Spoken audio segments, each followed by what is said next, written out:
Are you really watching the news? No, I just couldn't find the remote. Right. Come on, you. I know you want to say it. All right. All right. Wrong movie. Wrong movie. Hello, everybody, and welcome to another episode of our show. And we have another comic. How about that? We're splitting a little from anime, are we? Yeah, doesn't sorry, Gio Ray. tell enough jokes? Sorry, Ray. It's all right. It's all right. Oh, we're excited to bring you guys. We have the anime. There you go. I'm stuck in anime apparently. But It's now an anime. But, you know, I'm It's going to not be made mad into if an anime. There you go. I'm not Success. mad if they converted to an anime. No. The comic book Stagnant Robert. Waters. Robert's mine right now.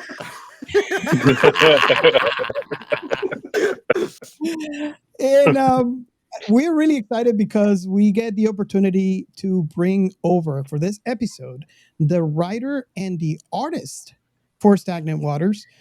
We got James, who is the writer, and Dave, who is the artist. Welcome to Science Fiction Remnant. How you doing? How you doing? Cool. Awesome. Do you know, a way for people to reach out? And where can people find you online? Do you have if you want to push your work or and obviously we need to find the comic so they can go. I believe you're in. Is it Kickstarter? So right now we're off of Kickstarter. We'll be back on Kickstarter in maybe a month or so. But you Mhm. can get the comic on globalcomics.com. Awesome. And we're going to talk about this real soon. So I guess we can move on to our first segment. We are Science Fiction Remnant. This is the Funny Science Fiction Podcast. We are the Caribbean Science Fiction Network. We are Monorats. We are One Accord Level 2 Podcast. This is Jesse from Sudden But Inevitable and Open Pike Night. This is SciFi.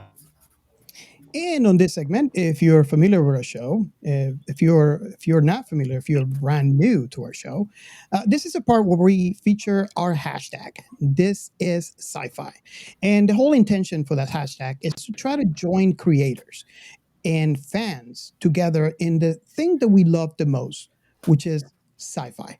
So if you're a creator of any kind, and if you're a fan of any kind, you want to post, you want to follow, and join the conversation. And this is sci-fi. Correction, Robert. You love the most sci-fi. I love the most my family. Oh, okay. So, that being said, you have one of the beauty about the hashtag that I find interesting is like you listening out there you have a specific sci-fi that you love, and maybe you follow it for years and you love talking about it, and maybe you belong to a group where they all talk about sci-fi. But there's other people out there that have other sci-fi loves that are not otherwise exposed to what you love. And joining into the hashtag or posting into a hashtag lets other people know about your specific love to sci-fi, thus creating more fans to what you love and sharing the love, which is the whole idea of the hashtag. And I still up to today find a lot of discovery where people find something they haven't been exposed to in the past, and it's like, oh my god, this is amazing. I just watched the first episode, or maybe I just read the first chapter or whatever, and this is amazing. And this is what I love, because at the beginning I had an issue where I could only find fan, which is it's not bad. Yeah, I'm not saying that anything bad about it, but there's a fandom for this and fandom for that, and I really have not found a place where all the fandoms join together to share, on each other's loves together. And, What about our Discord server? exactly. So, I think James, you started one that I think Geo, it got Geo's head exploded. And Yeah. we Got my own head exploded. and it's amazing, all those deep conversations. Do you remember what was the post? It was something to do with one of the things that I still have not started yet, but don't feel bad. I will start soon. I have all the books, and it's Foundation. Do you remember what was? It doesn't have to be exact. What was the post? And it actually Yeah. I remember. What was the name of the piece? It was about Asimov's the last question. The last question, yeah. So yeah, those The conversations. funny thing is, surprisingly, Robert or Ray didn't have expertise in the area, and I was like, "Whoa! I feel like my brain is gonna just leak out of my ears. I feel too freaking smart now." And that's what happened to you in the last episode, man. That's that lack of sleep, man. You even had Ray going, he has a point there.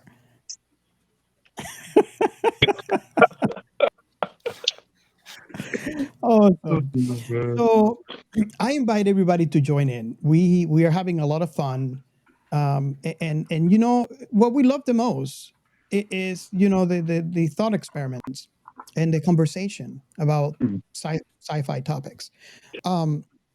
You can join our Discord to continue that conversation. You can follow us on Twitter, follow that hashtag, or you can even do better if you want to post a question for the show. In addition to posting it and adding our tag to your question or comment, you can call our hotline is 1-305-563-6334 and give us your comment about any sci-fi topic, anything you want to see for the show, any message you have for the host, or anything in general. Now, on the this is hashtag and this is sci-fi hashtag, I have collected a couple of comments / questions that I did not give to you on purpose because I want reactions on the show. And I'm going to start where our best friend Angelus. He's David Birch 1982 on Twitter, and he actually posted this comment for us. It says, "This is sci-fi. Shout out or not? I love sci-fi and I love your podcast. Don't forget about our planned Blade Runner Black Lotus episode."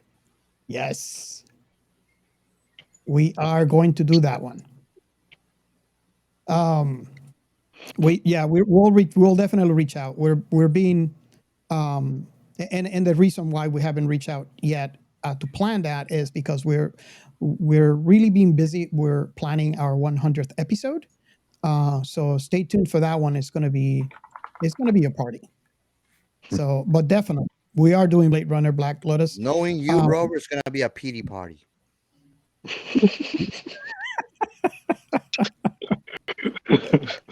Oh God.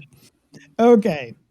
So that being said, I have a comment / question from Ro, who is one of the hosts of Scarif Podcasts. He reached out to us with a question, and I think this question will be mostly towards me and Ray. I feel excluded. Oh, yeah, you'll know why in a minute. You'll know why in a minute. Why? Because this is a smart question. Here's the question. Here's the question. What is the most chaos Captain Chaos has ever caused? I retire what I say. It's like asking you who your favorite child is. It's almost impossible to answer. Sorry, guys. I'm sorry for being so awesome and fantastic. It's not your fault. James, I don't know how many. I'll give you. Ray can bring his little post-it note to it. It's not you. It's me. Oh, God, James, I don't know how many episodes you have heard of our show, but Captain Chaos brings. We apologize in advance. Well, yeah. The chaos is strong. Well, we call him Dark Chaos occasionally. So yeah. So, the thing is, he doesn't even keep it in this show. He brings the chaos to whichever show we go to. I tell you, man, because everything in life is consistency. I'm consistent all across the board. And sometimes it's not even there, and the chaos is there. So he sent it remotely. It's because my absence also implies chaos. So you want to have me there, so at least I can harness that chaos. I'm going to go first, Ray. I don't know if you have one in particular. I'm going to go first. There's an episode, I believe in season 2. I can't remember which episode it was. That it was, oh my God, it was a nightmare for an editor. So I was sitting down editing the show, and throughout the entire conversation, and you probably remember this, Ray, through the entire conversation, it was bleep, bleep, bleep, bleep. Bleep, bleep. Oh, the connection was falling up and up. I couldn't stay on. And then he goes back and he's like,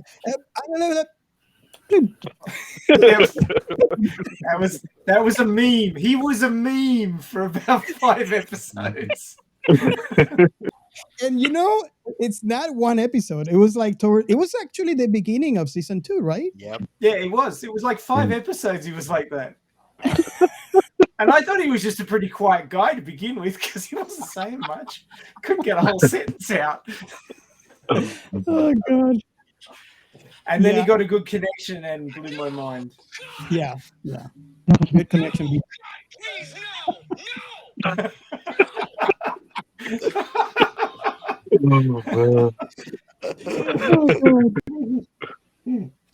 So yeah, that's. I don't know if you. If you guys when you see the editing, it was like no. Now I just show up every week to find out what he's going to say next.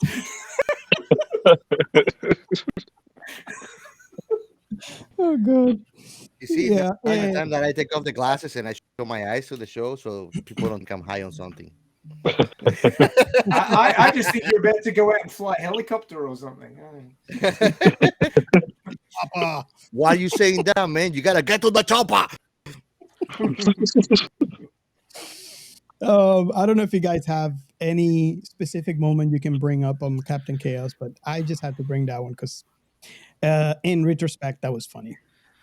At least to me, it wasn't funny at the moment. I don't know if it would be considered chaos because it's quite regular and consistent, but he does like to mention the bad space noodles just about every episode. Until I find a formula to actually bring that new segment to our show, Space Noodles Plot. Oh, that should be a segment. It's gonna be. If you listen to any of our other shows besides this one, go and listen to Alien. We're trying to make a segment called Captain Chaos Plot. But I think that I want to do the Space Noodle one because it's gonna be more fun than just me trying to make up some messed up interpretation. That ends up always ends up in drugs and being wasted. You guys should appreciate the reason why we have a long pre-show is to let Captain Chaos, bleed out all that shit. Let it all out before we start. I thought you were letting him warm up. Ray, don't keep me away, man. He just does don't this. keep me away, Ray. Going. It's like a chaos tornado. No, it's a Sharknado. Oh god. man. I mean, look, his whole Well, room's full of smoke. Look at that. yeah. Because, Now he's man, blurry. this is what do you mean, man? It's because it's like I'm in the club, man. Giving very strong Cheech and Chong vibes right now. Very much so. Oh god. Yeah. If he's So, so chaotic, he can be both Cheech and Chong at the same time. Yep. It's like a subatomic particle. Man, I'm like, I the would best have deal to- you can get anywhere. I'm like all in one. I would Hear have that, to ladies? say, I would have to say to Ro, just for the question. Well, thank you for the question. But now we know that you have experienced the chaos. And And I I'm know, Ro, sorry, that man. you're my fan number one. Thank you, man. I'm sorry, Ro. I'm sorry. I apologize, Ro.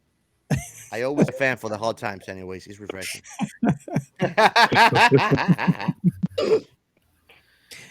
Okay, so if no one has anything to add to that, we can move on No, to the last no, question. because I always leave people speechless, man. I'm telling you. Yeah, they're speechless in shock. Yep. And thank God I'm not using a teaser.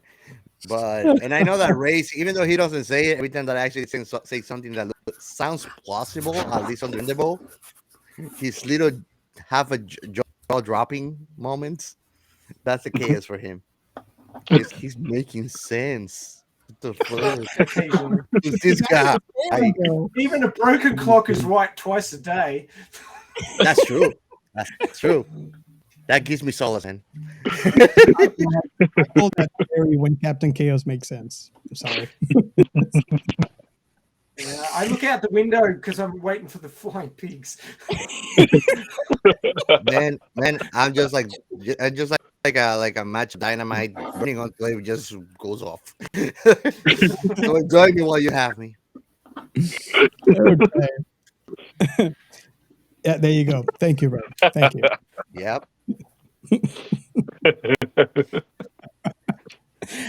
Okay, so nothing else to add to that. Then we can move on to the next question.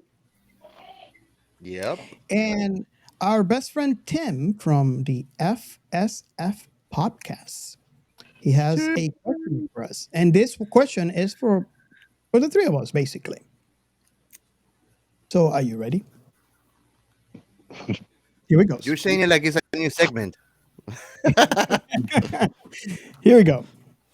Other than us, obviously, who would you either love to have on the show to talk about movies and other cool nerdy stuff?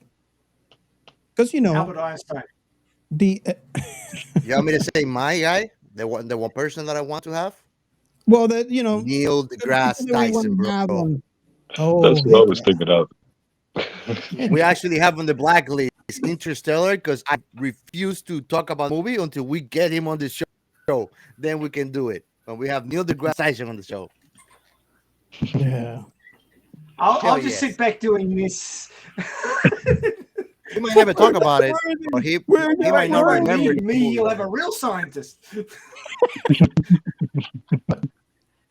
So what are you, Ray? I thought that you were a real scientist, but you just debunked yourself.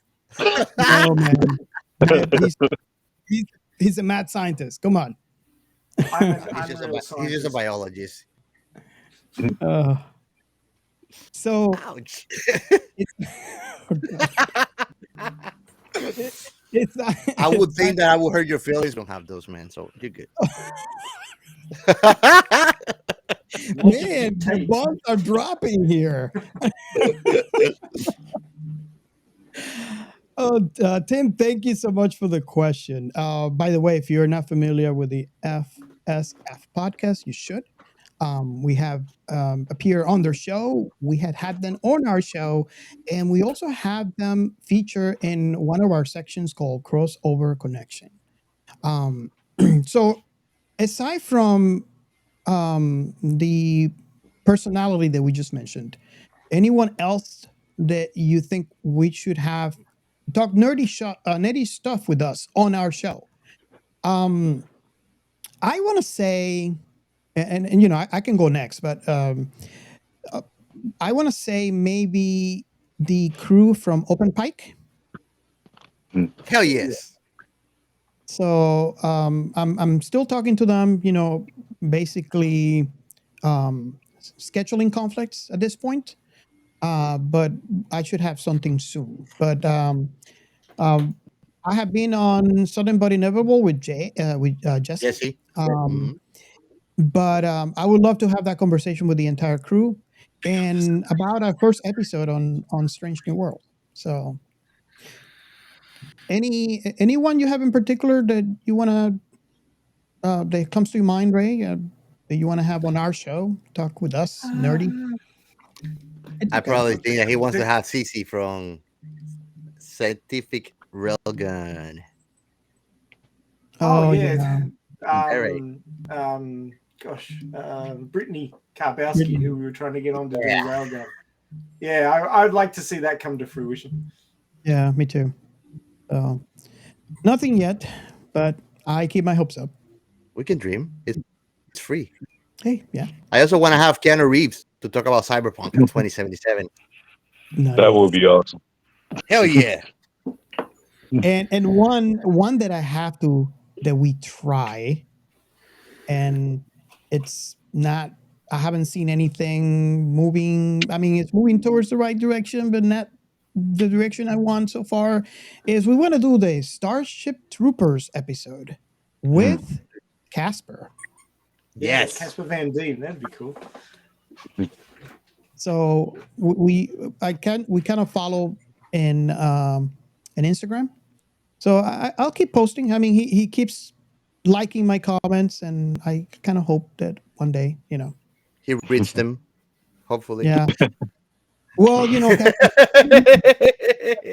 that you did? You posted something that he liked also. Yeah. And I know, but it's because I'm awesome, man. I mean, he would love to have me in a show, probably. Oh, God. Yeah, Captain Chaos for you guys. You love them. That's why you keep the show. There's a lot of personalities, man, that we could have for a lot of movies. I mean, Robert Downey Jr., Iron Man. I mean, why not? That would be fantastic too.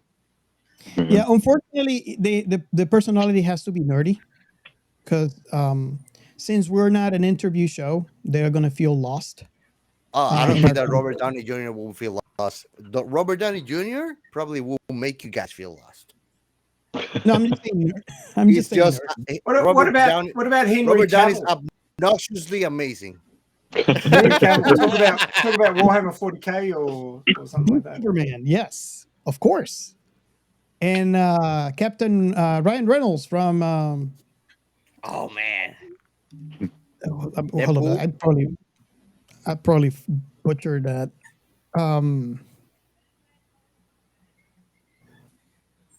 Malcolm. I say Ryan Reynolds because I'm thinking about freaking Deadpool, which, by the way, is another amazing one. But Malcolm Reynolds from Firefly. Oh yeah. That'd be cool. That'd be cool. Awesome. You can never take this guy. And Captain Chaos, I got a question for you.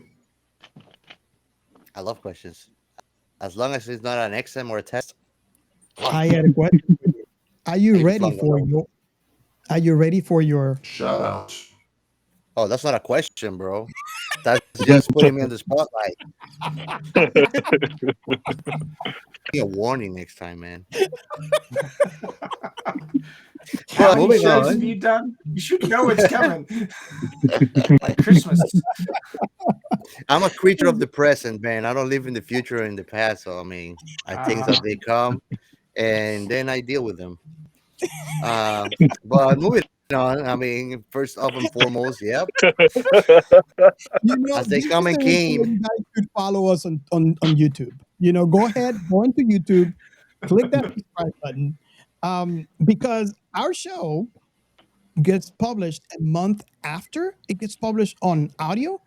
And if you don't watch the video, you're gonna miss out on Captain Chaos. And oh yes. we don't want that. So and I mean, I want to remember everybody, I made a proposition that has evolved by the days and weeks. But originally, in our Halo episode, I suggested that I was gonna tattoo on my butt Spartan doing the heart sign I like this. remember You're that. gonna have to be on the YouTube channel to see this. A heart sign like this, saying Spartan in the streets, lover in the sheets. But that has changed now. It's gonna be that, and I'm gonna have another tattoo with whatever the public gets in accordance or in agreeing Oh my to God, take. that's scary. Actually, tattoo on my butt. But we need He to might, get they might say 10K Buddy followers for that. McButtface. Who knows? Anything, man. If we got 10,000 followers, I will be able to say proudly that my ass have taken us places.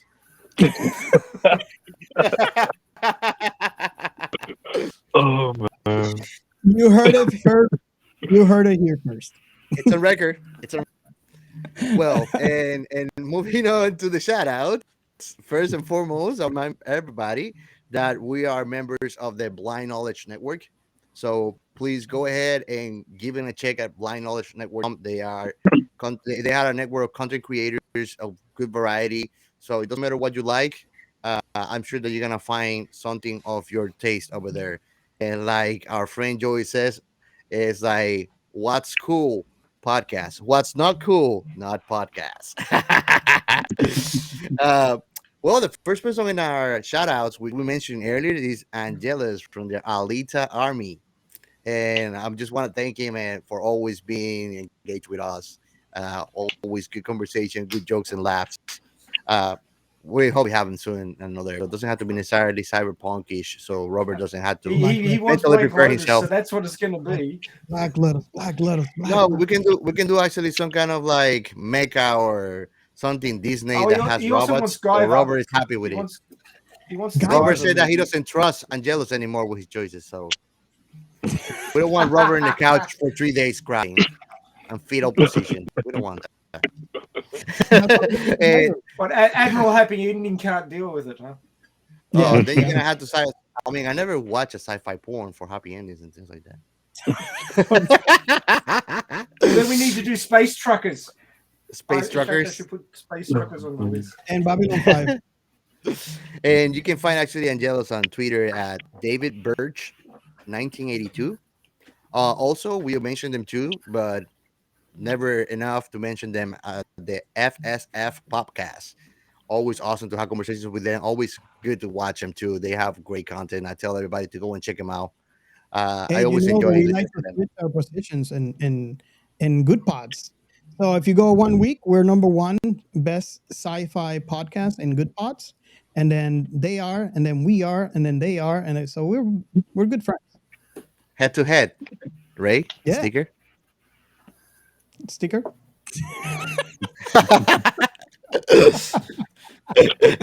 No, don't slap me. Next, totally raw verified. That's what she said. Oh wow. Next one I wanted to mention is and give a special thank you to Raw Verified. And his Twitter handle is Raw Gaza with Z. I think Bro, Gaza. from Eric Podcast. Thank you for the question, man. We'll bring the question, chaos man. to your show another time. So get ready. Yep. The Heretical Sayyadina also always picking our brains. Love her inputs always and point of views in conversations and her feisty spirit always. And you can find her handle by Sayyadina Heresy. Also, Mari, thank you always for the likes, for the retweets, and the support. We appreciate it. Her Twitter handle is M_Ward number 3 without the word number. Also, Koren Manrique, and her Twitter handle is CoreyMouse2. Kelly Szentgyorgyi, thank you always for participating in our conversations and the support. We appreciate it. Her Twitter handle is Antipodal. Chris McWilliams, his Twitter handle is ChrisMC 272267991. Whoa, I said that without flinch, man. Damn. I thought I was gonna murder it, but I didn't. Well, I thought I was gonna butcher it, but I murdered it. That sounds better. And last but not least, somebody that has a special place in my heart and both of my hats. Dear Nikky. She's gonna love this. She's gonna hate me probably. No, she's gonna love it. And please, everybody, go and check her Twitter account and go and listen to her show. Her podcast is awesome. It's Only if erotica. you're I 18 love plus. it, man. If Only you thought if that you're you like adult. 50 Shades of Grey, you want to listen to this, man. This is 50 It's a times great better. podcast.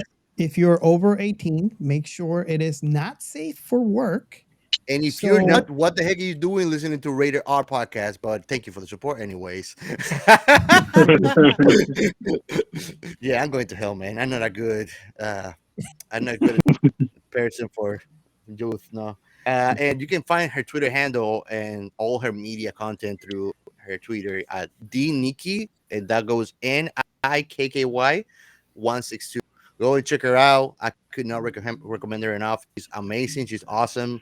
And we love her, and we hope to see her actually soon in our show again. And that's it for this episode. Shout out. Awesome. So let's move on to the next segment. Outer Remnant. And Ray, have you been somewhere this week? Bye-bye. Yeah. Nothing No, Radio If Chaos this- had an off week because If this the was a guys who video run game, the man, stream you were just out. kill your streak.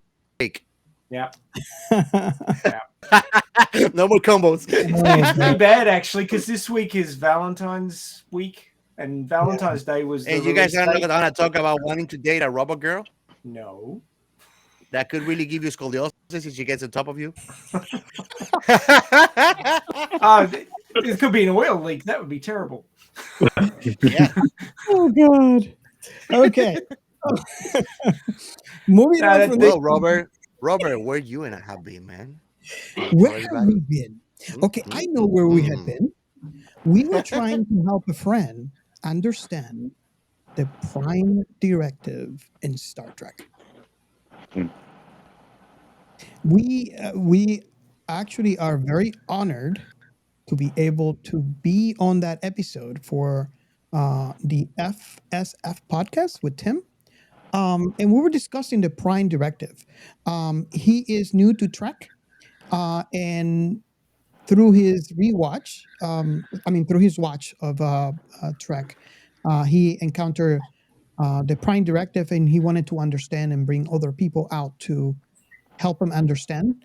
And we are lucky enough that we were able to attend and help him in whatever way we can to understand the prime directive. That episode was really, really cool. And I invite everybody to go in and not only listen to that episode, but listen to their entire back catalog. I am a fan of the podcast, and I listen to that podcast at every time there is a new episode, as well as listening to their YouTube channel. Because it's kind of cool to be present when he's recording. You can actually engage with the host, engage with the guest, and they have pretty cool guests on their show. So if you are geeky as we are, nerdy, you're doing a disservice not joining their YouTube channel or listening to their podcast. It's a really cool podcast. Yeah. Okay, so are we ready for this episode? Are we ready? I don't think we're ever ready, but we might as well do it anyway. And I'm gonna tell are you that's my line, man. That's my line. But I'm gonna steal somebody else's line then. I'm gonna say, well, Robert, you know the drill.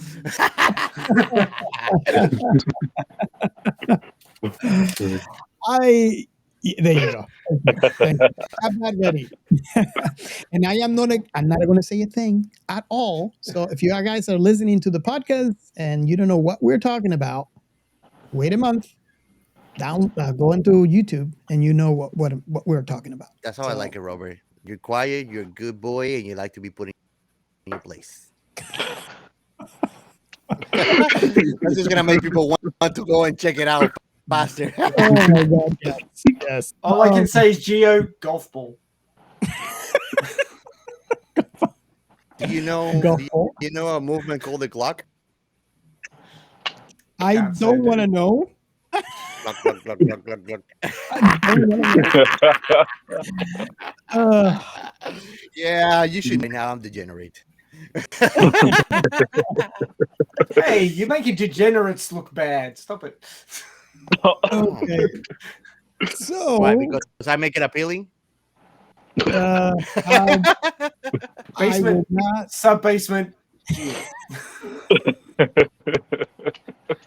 In the dungeon. That's right. When you think you've reached the bottom, remember there's places down beneath. There's always Captain Chaos. Yeah. Yep. Well, we're ready for the Bat Noodles plot. Yeah, we're ready for the plot. Well, actually, the AI you trying to get that plot, did a Bat Noodles almost there because he butchered the whole story. Yeah, we tried ChatGPT and it just, I'm sad. It failed us. It failed us. Shouldn't be scared. AI is not gonna take your jobs, people. It's not that smart. Not yet. No, not yet.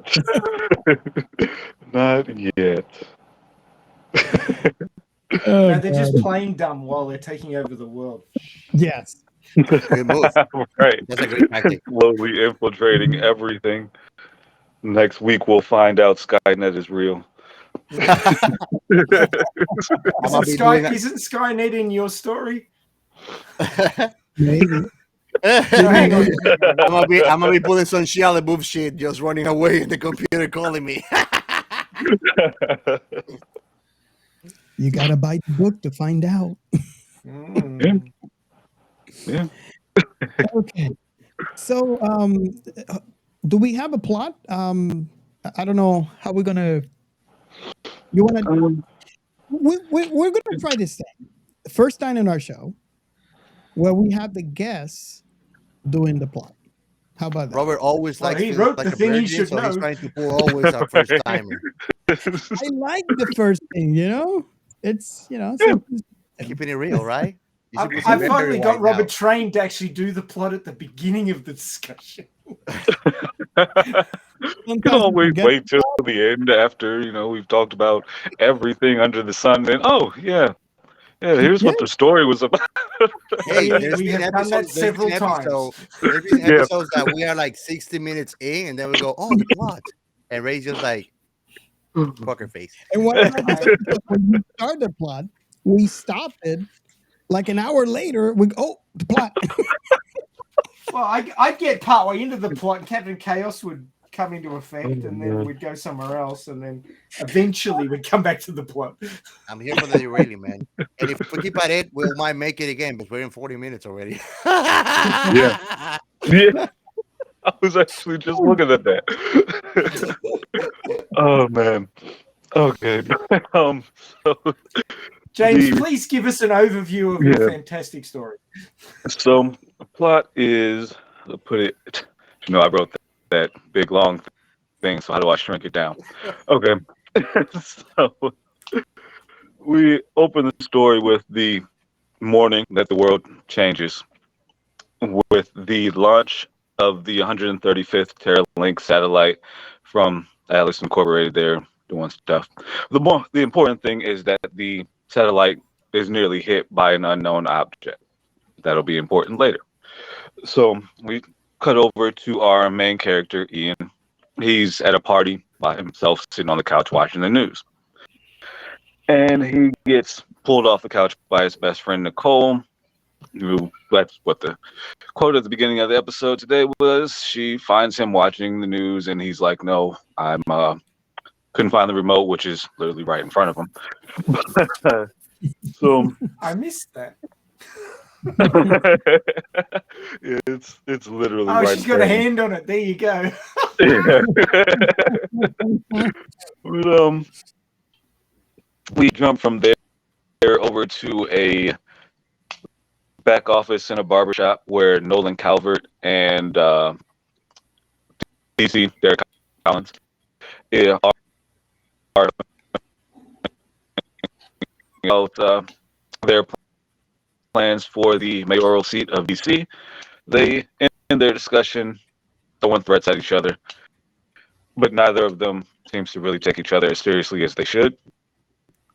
And from there, we jump on back to Ian and we are introduced to two more of his friends, Quentin, who is also the main character with him. We'll find out more about him later, and Susanna Anderson. From there, they just enjoy the party, do what young people do at a party. Very important. Don't leave out the beer pong. Oh yeah, that is important. They do play beer pong, and Quentin and Susanna lose horribly.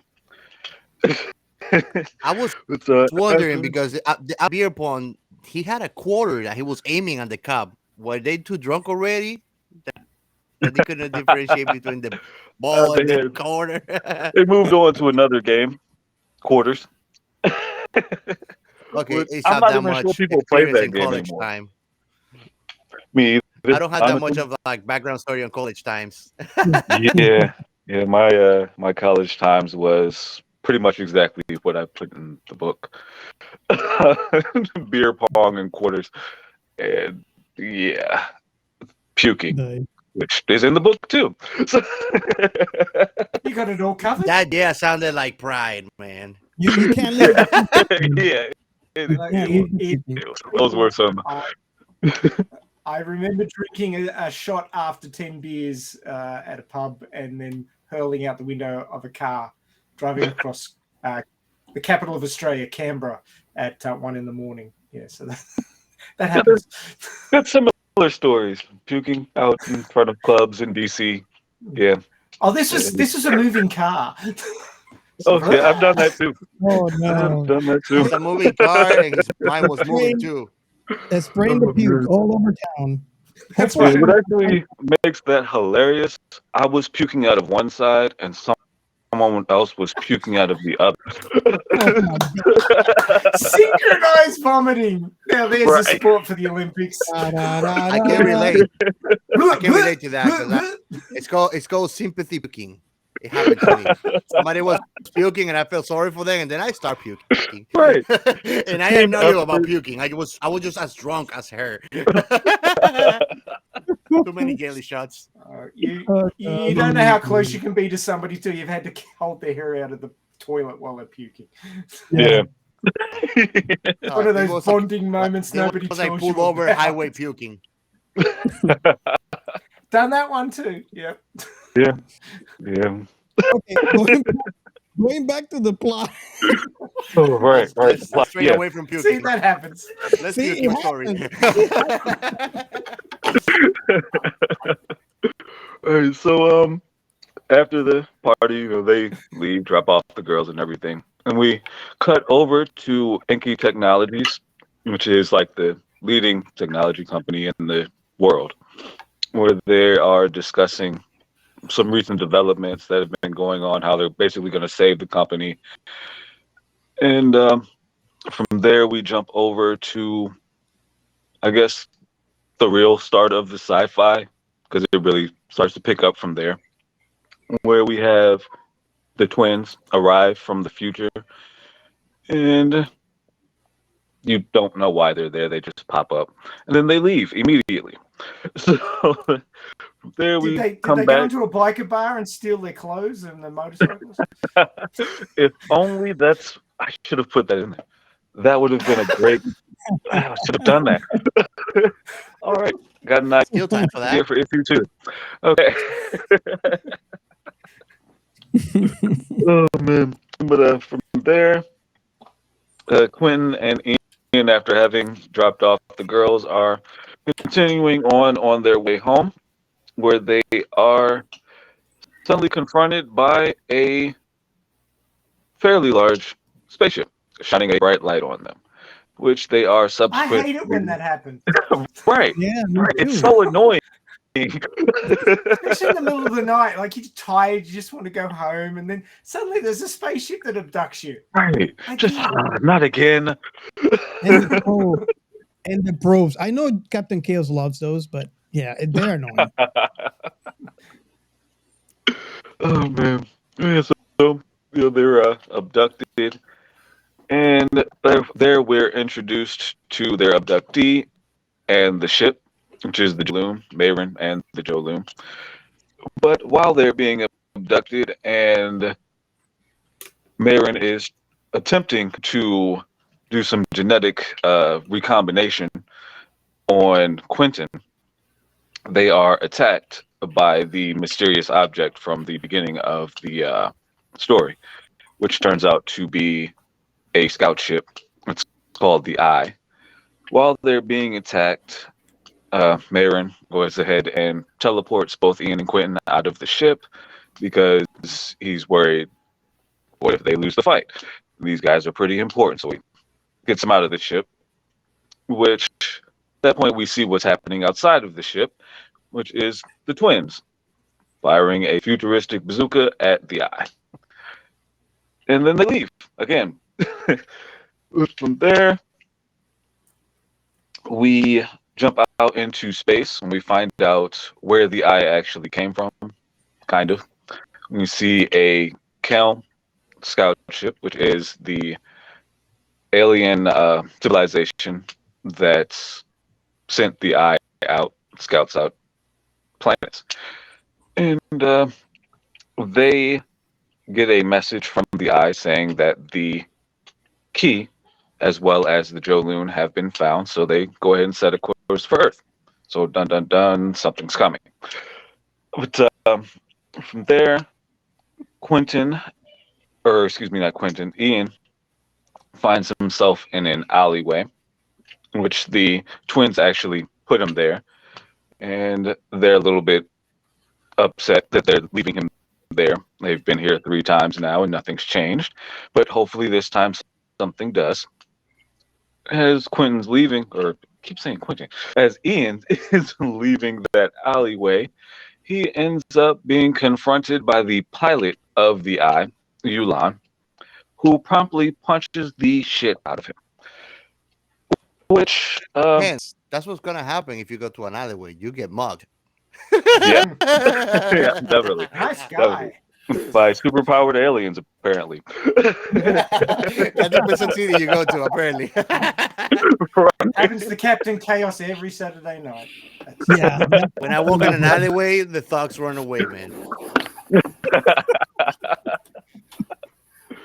Oh man. And so from there, Ian thoroughly gets his ass kicked, but he discovers he has superpowers, but he doesn't have time to really enjoy the fact that he has superpowers or even think about the fact that he has superpowers because Yulan is beating the crap out of him.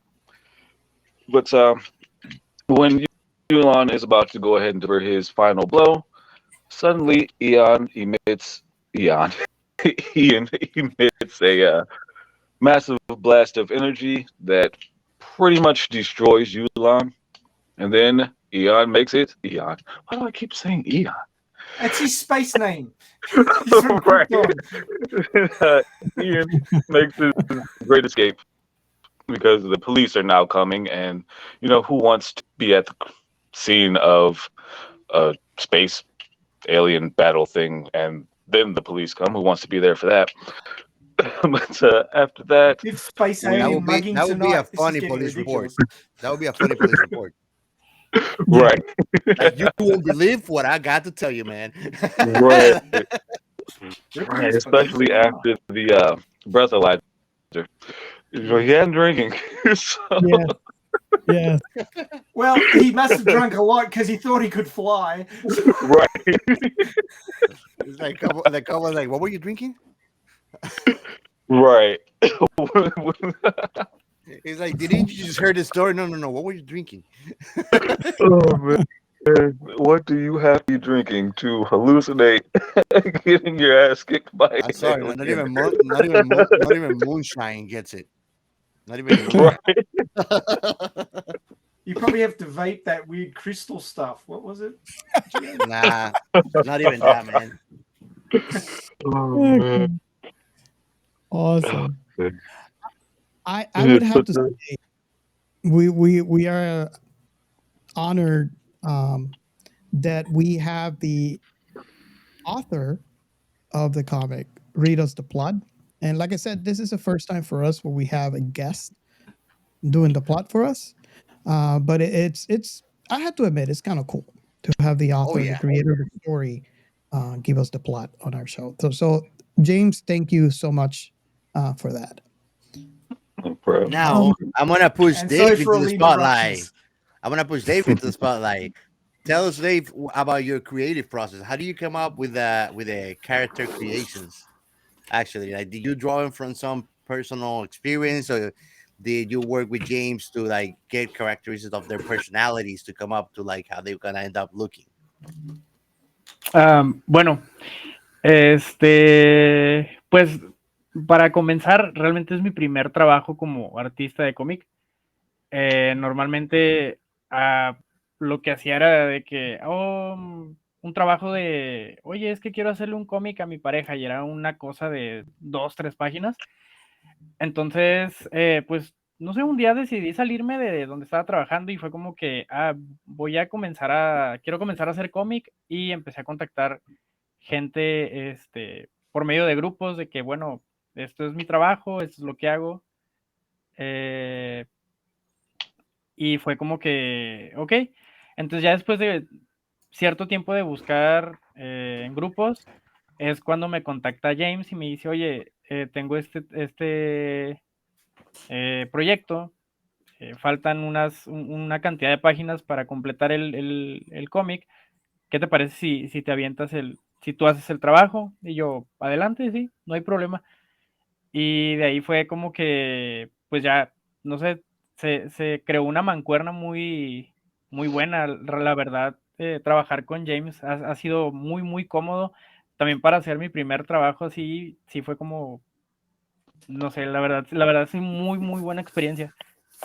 Man, y te voy a decir que realmente tu trabajo se ve profesional, parece como que tienes mucho tiempo haciéndolo. No parece que es tu primer gig para nada. So, felicito mucho tu trabajo, muy, muy buena calidad. I really like it.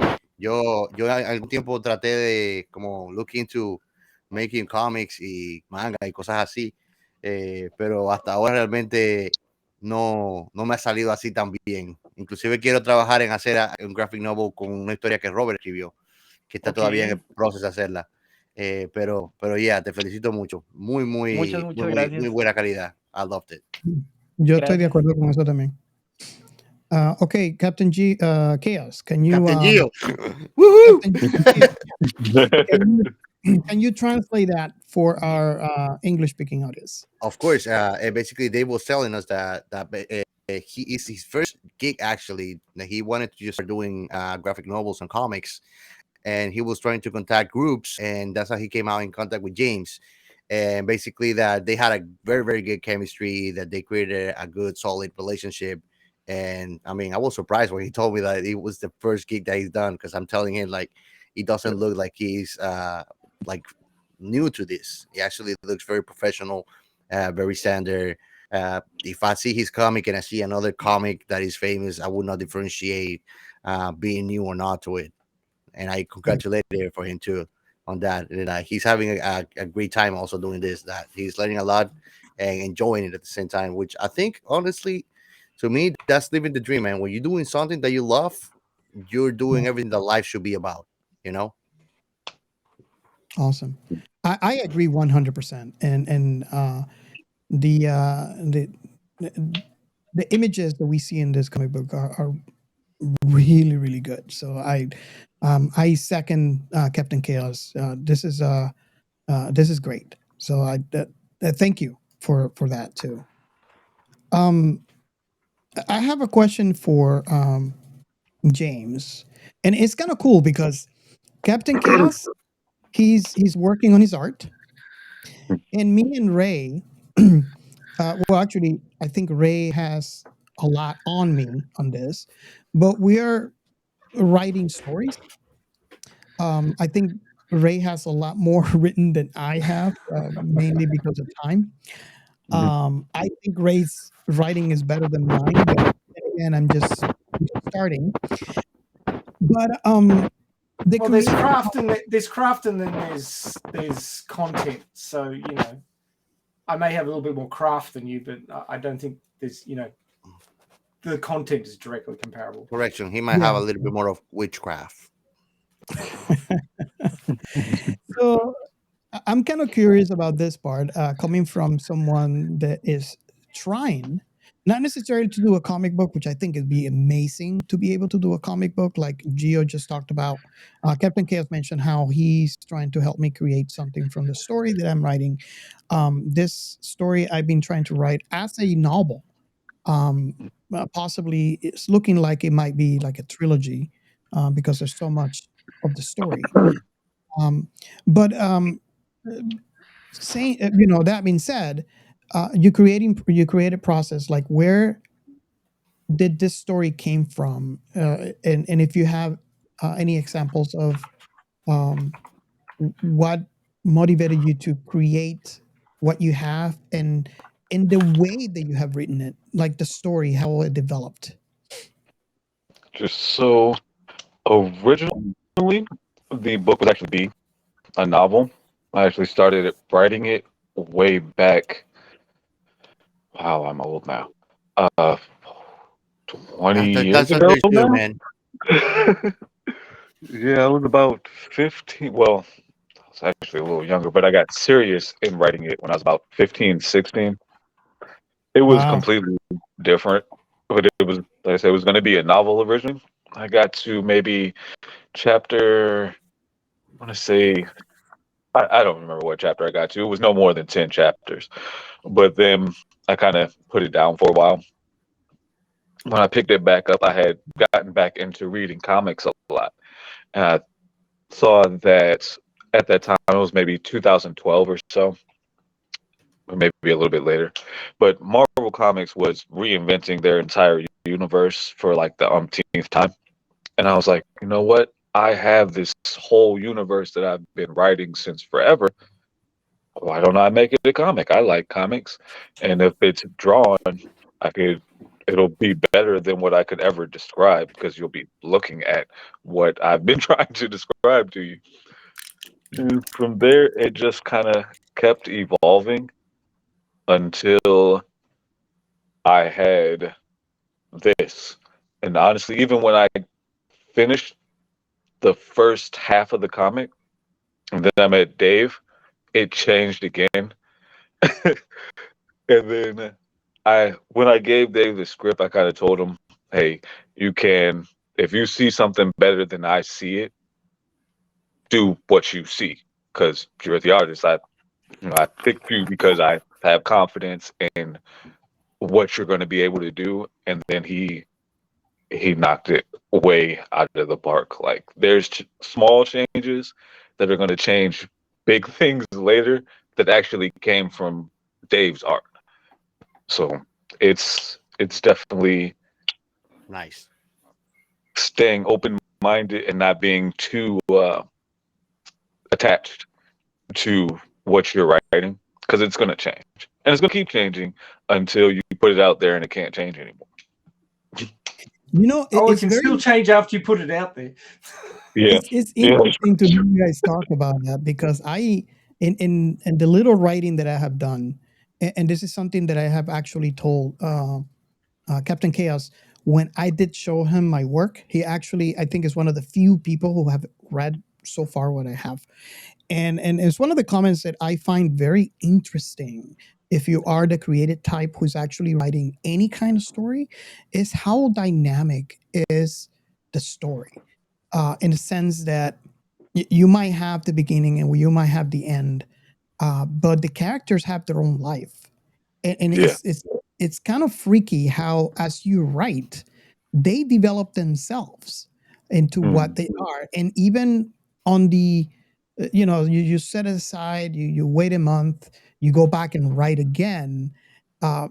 There's changes, and this is in this constant change mode where things are changing and evolving, and I find that freaky for some reason how it almost seems like they have their own lives and you That's just you jumping world lines, Robert. Huh? That's you jumping world lines. Good reference. But I mean, it makes sense what you're saying, Robert. I mean, every character own backstory to the interrelated connection between all the characters that they actually deal with throughout the whole plot too. So yeah. Even in the bits that you didn't write, there's something happening there. They're people. It's what I like to. It's what I like to think is that uh, peak or that glimpse of that universe. Is that story you create? It's a whole universe on its own, you know. And Right. I mean, there's not enough words or time in a lifetime really for you to put together in words what another reality really is, which is what you create when you create a new story that is not really factual to our reality. It's science fiction, it's fantasy, it's something new. It's something that gives us like a refuge to look at something that we like to dream about, or makes us feel like life can be fun too. You know. Yeah. I have a question for Dave, but maybe Captain Chaos here can help us Claro que sí. in the translation. Basically, curiosity comes from my personal knowledge because this is something that Captain Chaos had brought up to me. The fact that we I'm very could curious. possibly make this a comic book instead of a novel. Although I'm still thinking that I should probably have both. I think But so too. there's so much content. This If world. you have a novel, man, if you have a novel, you can get a lot more issues than if you make it a comic book. And I'm sure that Yeah. that's probably something that Dave can agree with, because he's saying that he was writing a novel initially. So there's a lot of backdating content that is going to allow him to make more issues and give the public and the more to actually feed from and enjoy the material too, regardless of what way they want to choose. You know. Yeah. Well, you And say I mean, that, Gio, but yeah, I was just going to say, you say that, but if you look at the light novel industry in Japan, they go from light novels to manga and then to anime. animes, So, I mean, yeah, it's not a case of you've got to pick one and stick with it, or this one's better than that one. It's just different ways of presenting the story, and you can get little details that are different. It was really interesting when James said that when Dave came on, little tweaks were made thanks to his art, which improved the story, because you see that between light novels and manga versions that it changes a little bit, because when you can visually show something, it comes across a bit different than talking about it, like writing it down. So, I mean, it's not a case of you've got to have one or the other. You can have lots of different versions. Like the example I always bring up is Douglas Adams. Does everybody know Hitchhiker's Guide to the Galaxy? Yep. We did the movie, but I'm actually talking about the entirety of the writing around that story. And Douglas Adams said that the point of putting it into different mediums is to retell the story in a different way, because it's being presented in a different way. It's a different medium. So you don't have to have exactly the same story. And I mean, Captain Chaos would appreciate Douglas Adams because he was completely chaotic. And he rewrote the story every single time it went on a different medium. And it had the novels, the TV show, the audio book, and the movie, and he rewrote the story for every single one. And what I like the most about this is that I'm not gonna say all the time not to be generalizing about it, but to me, actually, all the time, it doesn't work at people picking one way. Most of the time, even if it starts a novel, people get to enjoy all of the mediums where it comes through. So if it starts like a light novel, at the end of the day, you feel more happy that there was actually a graphic novel made afterwards, and you even feel more pumped about it, an animation or a movie or a show it's made about it, because it's like you want more, and you get it, you know. So it kind of comes or satisfy that thirst to actually the love that you get for an IP. I like your perspective because it happens to me. If there's an IP that I love, I am so happy when there's more, because there's always hunger for that. Yeah. So, Captain Chaos, maybe you can help here. But the question is, for Dave, is how the process of from the beginning where you're told the story. I don't even know if they were using some. I don't understand the process basically. So I'm assuming that there's a beginning where the story is told, and you have to make a decision on how you're going to write it, what boards you're going to use. And that entire process, only because I'm curious, when you're told a story, and I'm only speaking from personal perspective, going back, for example, to work, when my boss tells me, okay, you got to do this. And sometimes the request is like, holy crap, how am I going to do that? But then eventually everything comes into play, and there's always a difference. Sometimes you get a task that is say, oh, it's going to take me 2 minutes, and it end up being 2 hours. And sometimes you get a task and you're like scratching your head, it's going to take you 4 hours, but it actually takes you 2 minutes. So that whole process, once you're told a story and now you got to convert it into graphical form, I'm just kind of curious about that part of the creation process in this comic book. So do you get the question, Dave? I'm going to Más o translate menos. it to you. Más o So, menos. no hay problema, no hay problema. Lo que Robert me dice es básicamente que en el proceso creativo tuyo, que cómo fue cuando tú leíste la historia de James, para poder básicamente traducirlo de solamente palabras y tu imaginación al gráfico, cómo tú sacaste la creatividad para crear los caracteres, tú de dónde sacaste también inspiración o qué tipo de herramientas usaste también que te ayudaron como porque realmente estás usando just words para hacer algo physical, like visual. So es completamente, en mi idea, estás traduciendo de un lenguaje a otro, realmente. Porque una cosa es, cuando uno está leyendo un libro, todo el mundo se imagina algo diferente. Pero cuando tú lo estás viendo ya, tú estás poniendo en la mente del lector lo que está ahí. Es más difícil de override, de escribir sobre eso. Y cómo también te salieron las ideas de cositas que habían que cambiarle, que tú ayudaste a James también, que han ayudado también a perfeccionar la historia. Ok, bueno, principalmente muchas veces el guión es el que ayuda, porque por ejemplo en el guión que me dio James, era literal de que, no sé, tal panel sucede esta acción y luego vienen los diálogos. Entonces, con esa como, sí, con esa acotación de donde te explica qué es lo que sucede, ahí ya uno comienza a idearse. Básicamente yo me lo imagino como si fuera una película en mi mente. O sea, trato de imaginarme, no sé, qué es una pelea. Ah, bueno, trato de imaginarme cómo están los fregazos literal en el cómic. Entonces, ya viendo, o sea, teniendo esa idea, pues yo ya trato de como traducirla en una imagen, en un dibujo, de manera que tenga como ese mismo impacto. También ayuda mucho, pues, el consumir, ¿no? De películas, manga, series, anime, cómics, porque pues también así uno aprende a interpretar diferentes lenguajes visuales. Claro. Ajá, y aprende a desarrollar uno mismo la creatividad y la capacidad de traducirlo.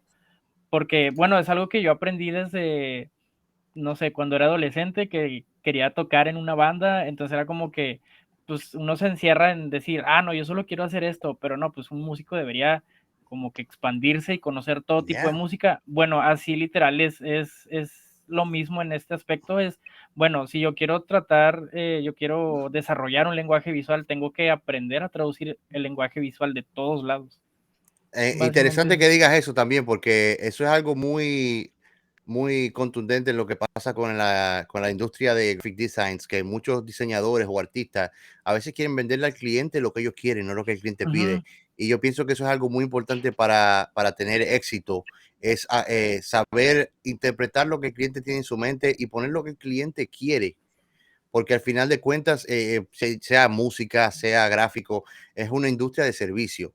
Es la diferencia que a mí me gusta decir de, por ejemplo, un graphic designer es un artista también, pero la diferencia es que tú estás dando un servicio, tú no estás en un art gallery vendiendo lo que a ti te gusta para que el público consuma lo que tú quieres, tú sabes.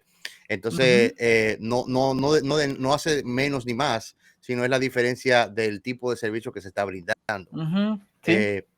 And I'm going to say now that basically he's telling me that what he does is he tries to imagine it in his own mind like it's a movie, which I've tried to done that. I mean, I've never done something graphic to that extent or level, the detail. Actually, I once did like some kind of fan art for Lord of the Rings when I was reading the books, but it's not the same. And basically, he said that it's important to that you consume different types of products like manga, watching animes, and things like that. That allows him to actually visually imagine like when people are hitting each other, when the fight is getting good and stuff like that. So he actually can bring that, and he tells me that he used a lot the screenplay. So basically, James gave him a screenplay to kind of describes what's going on the scene that allows him to also to put that scene together based on the writing together with the actions that are going through in each step of the story. Um, but and I would say that pretty much some step. I was also telling him that what I think about, and I think is very interesting in graphic design industry because he was like wanting to be in a band and but just wanting to be close to doing one thing, and that he understands what same thing that I understand, which I agree with him, is that at the end of the day in the we're in the service industry. So being a graphic designer, for example, he has the ability which he's set for that, and I mean I think he has great talent and content and ability.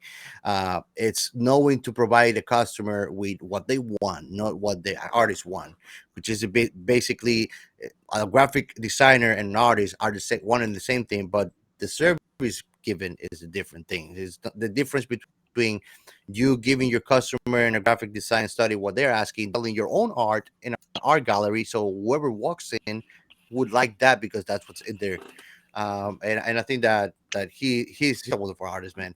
I'm actually gonna check out later for him to, and I want you to let us know also in the show too if you have both of you guys personal Instagrams or other personal projects where you have your writing or you have your actually graphic arts, because I would like to all our listeners to actually have a look at that and have access to your content for sure. Yeah, I want the world to see Dave because he's freaking awesome. He's awesome, man. He's awesome. Awesome. So I feel like we gotta dig into the story. And one thing that me and Ray You can be more punny about it. We can actually probe into it.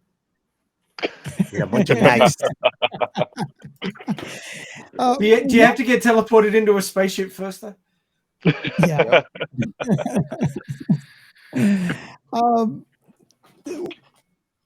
One thing that me, Gio, and Ray have we agree on so far when we first read the comic book, and I kind of like questioned on.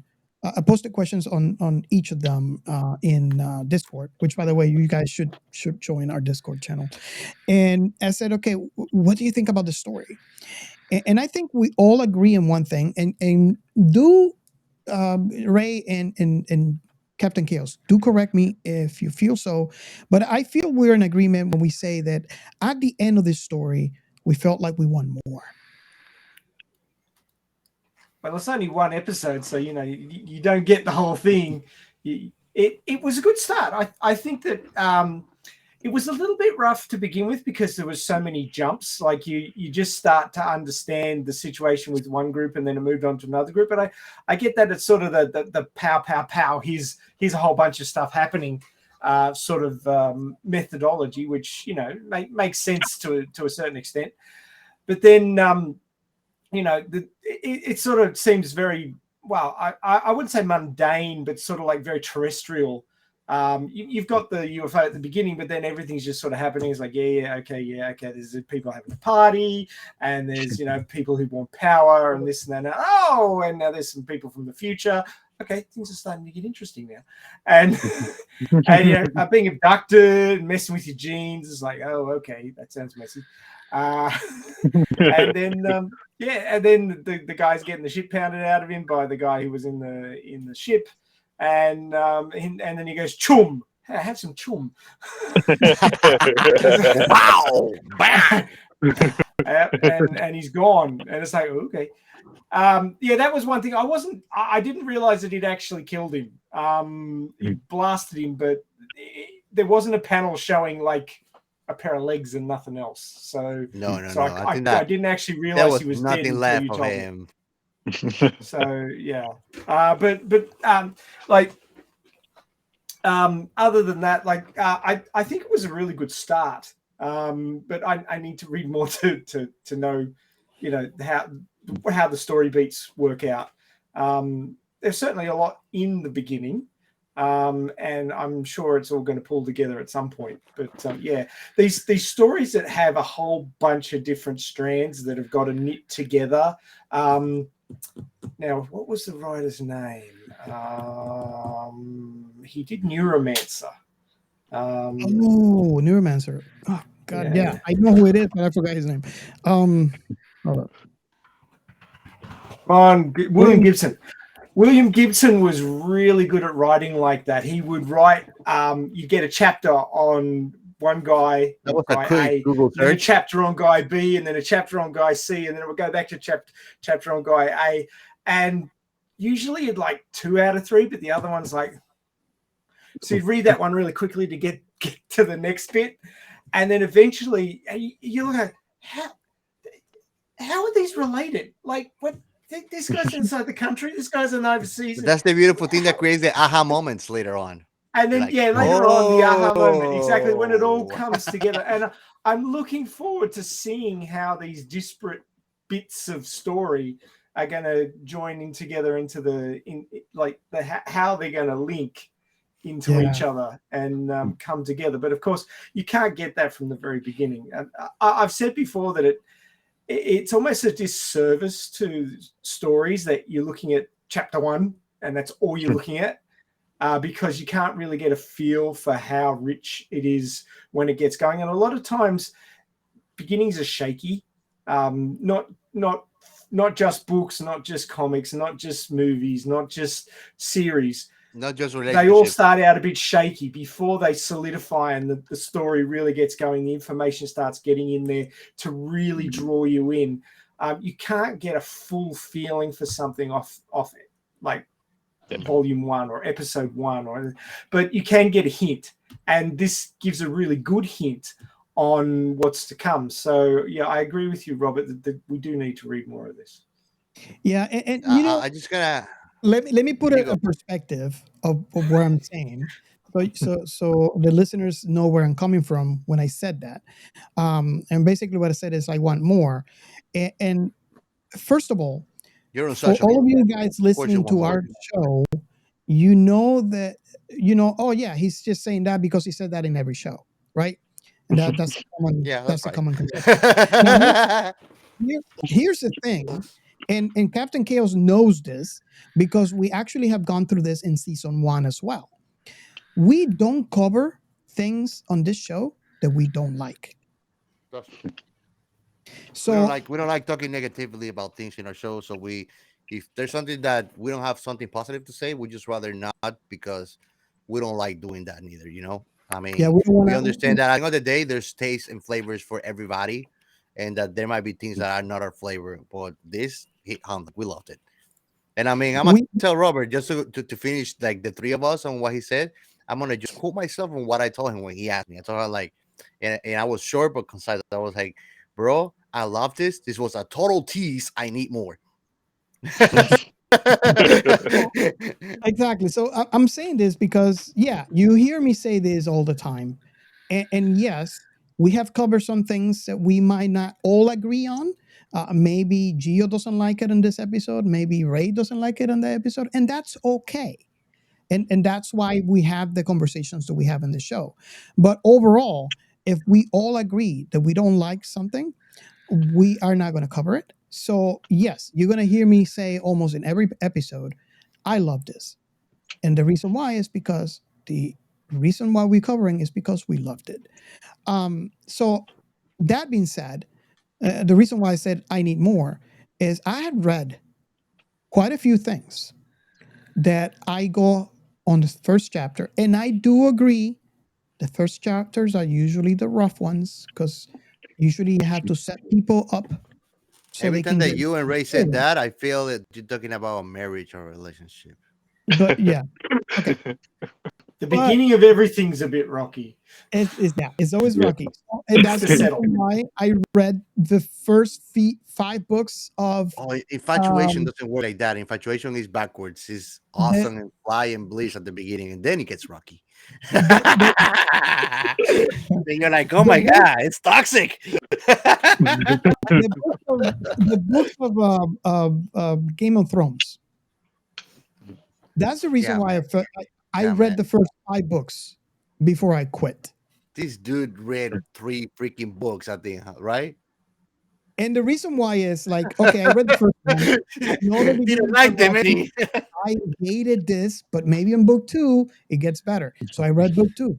No, I read book 3. And the books are this thick, so that's a lot of work. Manuscripts. Book 5, I said, fuck it. That's it. Not reading anymore. And that's obviously that's an extreme, right? But I know for a fact that for every you're story, ridiculous, man. It's nothing new. Yeah. Well, there was no happy endings. Everybody kept dying. That's why I didn't like it. And I'm not saying the book is crap, because obviously that book sold millions. Dave and James, you and Ray, you guys watch or read Game of Thrones? Yeah. I got through the first volume of Game of Thrones. For Robert, there's happy ending, man. The boy in the wheelchair, he leaves. That's about the only happiness in the the rest of it is just incest and murder. I think you got to enjoy a bit of torture to read those books, and I couldn't get through. I think I read through book 4. Yeah, I think there are 5. I'm not sure. So, but I watched the whole series. What I've been trying to say is that I know that the first of everything is rocky. So, and I'm aware. So that's why I give it an effort, right? To go and seek out the second chapter, or sometimes the third chapters, because I have encountered things that eventually I grow to love, and I don't want to miss out on those things. So when I say that I want more after reading this, has to mean a lot more than what you originally thought I meant. Does that make sense? Yep. And I mean, to put it in a more mundane way, what he did is what you guys did is very artful, because it's what I call a good bait in a story, because you have to let the reader or the consumer hooked, so they want more, without really giving them the full plate. And I mean, I think that's imperative in a successful story, because if you give them all at once, then there's nothing much more to actually discover further down. And that's actually key in any product or any story you're giving, is you need to give the consumer something to feed on and discover, because then it's gonna become monotonous. And that's something that I like when I'm reading or when I'm watching something. It has to always keep me interested, So, I mean, I think it was a wonderful job done, and I think that you guys are set for a very, very successful story. Now, let me ask you guys, do you have a lot written, or you have the whole thing written down, or are you still in the writing process of it? I've got 165 pages of, the mechanics of the universe and the actual history of the universe, going all the way back to a couple million years after the Big Bang, all the way up to the end of the universe. So there's a lot to tell, which actually was one of the challenges I had with writing issue 1, that there's so much to tell, and there's actually more that happens on that day than what I could put into the first issue. I had to say, okay, I have to tell this part of the story before I can show you this part of the story, because if I show you this part of the story, it tells you too much about this other part of the story. It was really difficult whittling it down to essentially 3 or 4 story threads, which even when I did that, I was like, is this too much?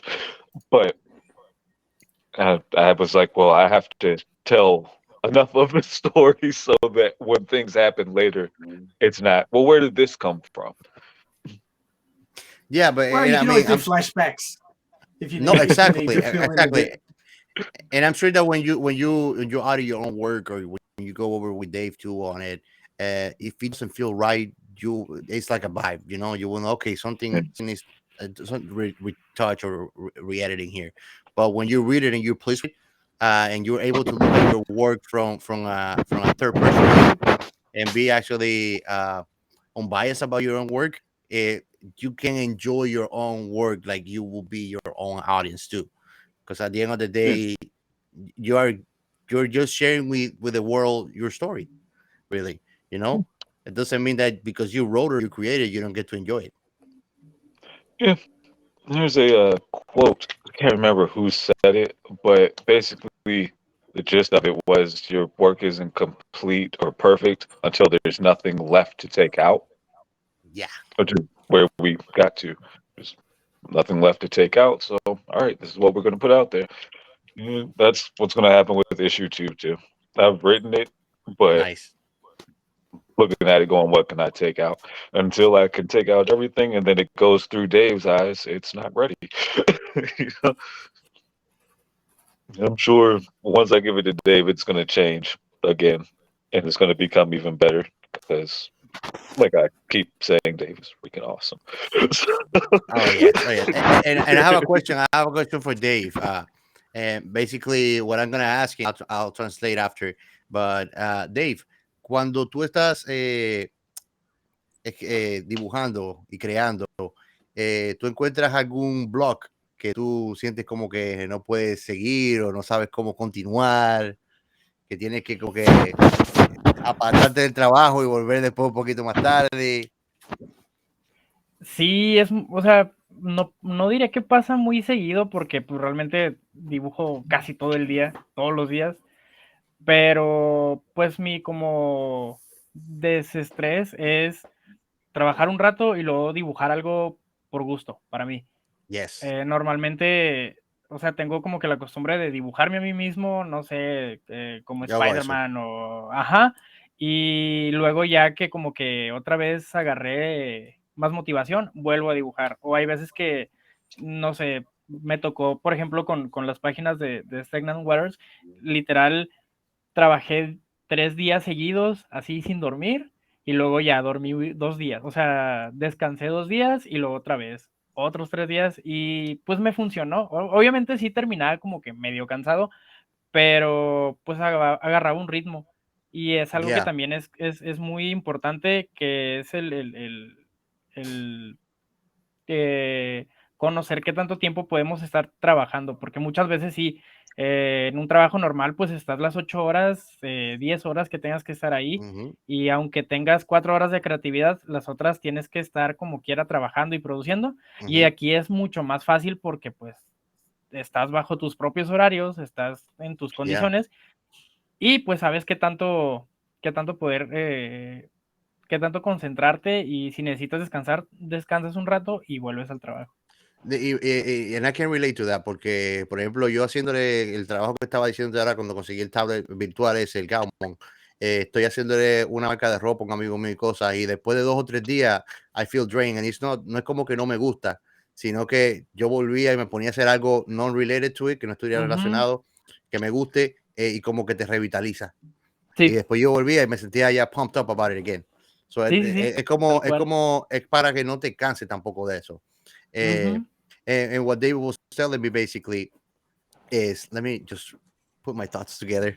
What was the question first, Gio? Because we didn't understand what the question was. So the question I asked him was like if he ever finds some kind of like a writer's block for like creating and drawing, and what does he do to actually get through it. And he was telling me, which I could relate to, basically that sometimes happen like if you work, like he would sometimes work at the beginning, he worked like 3 days straight up. Like he would just do the full 8 hours or more, and then he would just rest it for 2 or 3 days more, and he will feel good about it. Sometimes he will actually just draw something not related to it or paint something not related to it, and feel like about going back to doing the project again, which I can relate to. And I was actually telling him my own experience. Like when I get the virtual tablet that I'm working on, I'm gonna start doing the little drawings that I told you guys that I want to do for our merchandise, and then I'm doing it for 2 or 3 days, and I also feel like tired and like, but I go back to doing some drawing that is not related to it, and I feel revitalized, like re-energized about it, and just go back to what I'm doing too. So it's like you need a rest from it too. Even though it's something you like, doesn't mean that you don't like it. But it's like it reminded me a line that I heard from rock superstar for Cypress Hill. It's like when they say it's a fun job, but it's still a job, and that's very real. It's very real. I can definitely relate to that very much, actually. Awesome. So basically, you don't push it too much on one thing. You spread yourself around a little bit to keep it fresh. That's what she said.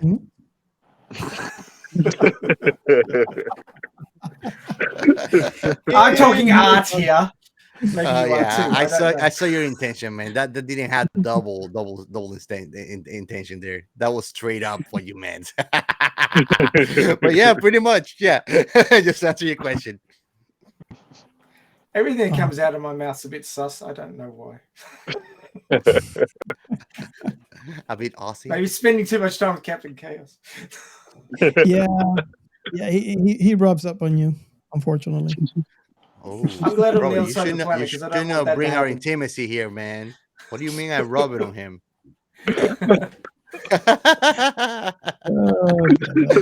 if I can do this right.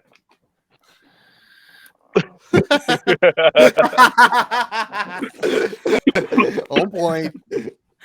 Again, if you're listening to laughing and don't know why we're laughing, you gotta wait a month and watch. I mean, I can give our listeners kind of like an audio visual about it, But I mean, that it's about as much as I can compile. It's just something like.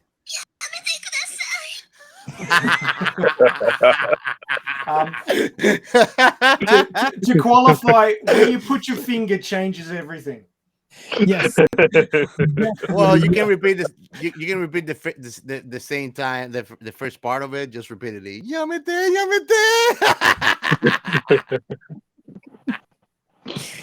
Oh God.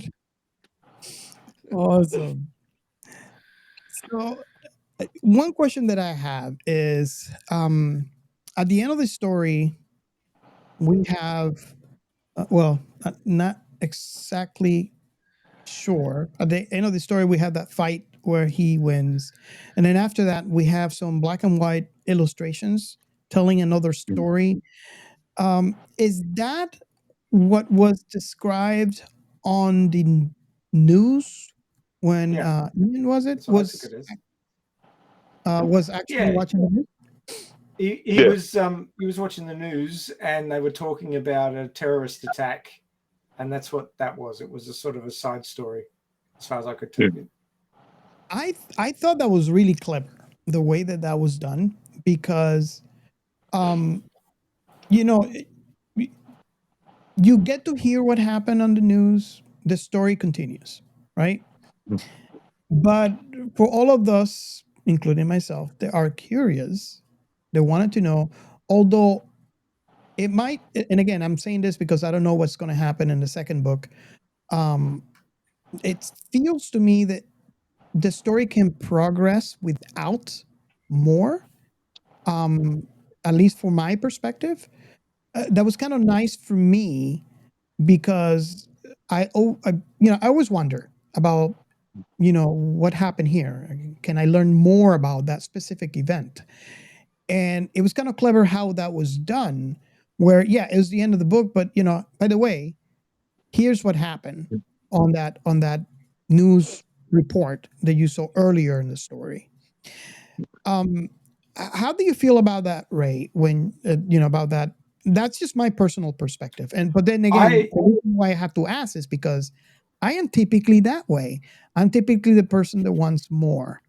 And I immediately see why they did this, and it's because if it was in the main part of the story, it would have been too much of a divergence from what was being told. Like you see something on TV and it's mentioned in a few lines, and you go, "Oh, that's interesting. Maybe it has something to do with the story later on." I don't know, but I can see that originally when it was written, this may have been as a sort of a cutaway within the main part of the story, but it didn't necessarily work for the comic So rather than put it in at the beginning and sort of go off on a tangent, much like we do just about every single episode, but rather than do that to your comic, you want to keep the narrative in the comic fairly tight, which is this whole keep taking it away till you can't take away anymore.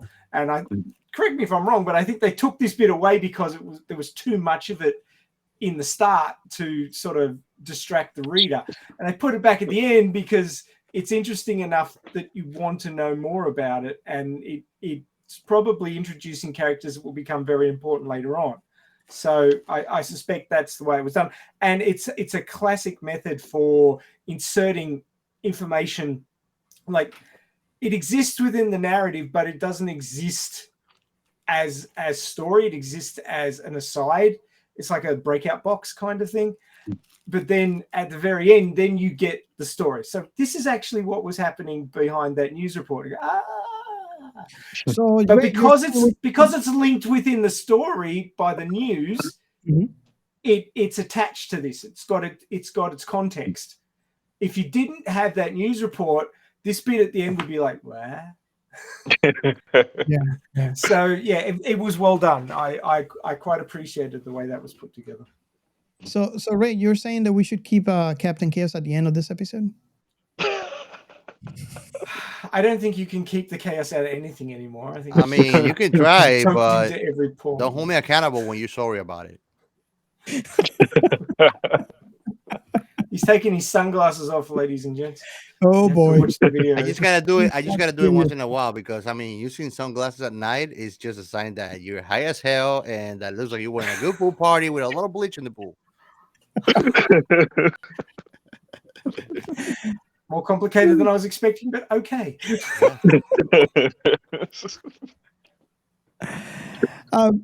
Another question that I had for you guys is, man, you're being like a 5-year-old toddler.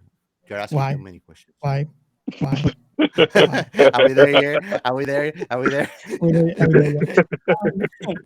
So, while reading this story, what genres came to mind? I don't know if you guys get my question. Like, well, I felt it was very much harking back to the end of the Bronze Age of like DC comics or early into the modern age. And I got that vibe from the way the characters were drawn and the little boxes of narrative and the way that was put together. It did feel very, very sort of reminiscent of DC comics in the 80s or 70s. Which I think is a good move in that if you give people something in a format that they've seen before, they find it much easier to get into it. But then I saw little differences, like the perspective would be different, like the perspective would be up, the perspective would be down, and that just made it a bit fresher. It wasn't a direct, excuse my harshness, but it wasn't a direct ripoff of the style. It was using elements of the style, but turning it into its own thing. It had its own nuances and differences. So I thought that it worked really well. I was reading through this, and to me, that's a perspective I never thought about it. I would say a little bit more Marvel for my taste. Me too. But then again, it's early in the story. But for me, typically all the DC that I have read is really dark. Yeah, this is not so Princess Disney stuff. So for like. Well, exactly. That's my point. It's not necessarily bright. But imagine this with Chris Nolan. It's even darker. This wasn't dark. Sorry. Excuse me. This wasn't dark. Well, notice how I said not necessarily. The guy got killed off screen, sure, but he was still. I mean, they used more than one knife to probe him, so it wasn't that dark, right? There was a little shine over him. But what I was going to say is, I see your typical, within the sci-fi. I see future, so I kind of see, and correct me if I'm interpreting here, but I see a form of time travel. Because we're dealing with the future, we're dealing with aliens. So it's kind of interesting. And again, the reason why I'm questioning this and why I'm bringing up the question is because if you have heard previous episodes, you know that I kind of like when we mix genres and we have different types of, what's the word that I'm looking for? Types of sci-fi within single story. It's not linear and concentrated into one type. And I see this comic does that, and that is in part one of the reasons why I like the story. But again, that's just my own perspective. Did you guys notice that when you guys read the comic? Oh yes, I definitely did. And I mean, I can even draw an example. Let me ask you, James David, have you guys read the comic from Marvel, The Five Mandarins? Yes. Yes. So it kind of have that fantasy element to it, but what I like about it is that The Five Mandarins is very into Iron Man, and all the science on it is around Iron Man. Everything else more fantasy. And what James did that I like the other way around. The universe is more sci-fi. So it makes, when I'm reading the story, it made it feel more whole and more like plausible, than just being a character that is OP on their technology and everything else is fantasy. It's like everything else is more fit together to actually being scientifically plausible under the sci-fi realms. And that's what I like the most about it. The way it's made is like the background, the aliens, these other races that are involved into it, the powers being genetically modified instead of being just mutated and I say boof, So it gives you that bait that I'm talking about, or that hint of like the whys and the origins are there. We're just not giving it to you just yet. Yeah. And I mean, I love the touch of comedy that he had too. Like it has a tasteful touch of comedy that keeps it also entertaining on that aspect too. It gets you to crackle and laugh while you're reading it too. With those little day-to-day things that we all do in interactions with co-workers, with friends too, and it creates that bridge in between the reader and the IP too, where you create that relatability to the characters with the people that read it, which I think also was fantastic. Those college stories, beer pong, puking in the toilet, like those are things that we all go through. And I mean, I think that they are key for you to create that bond with the public and with your audience. I loved it, man.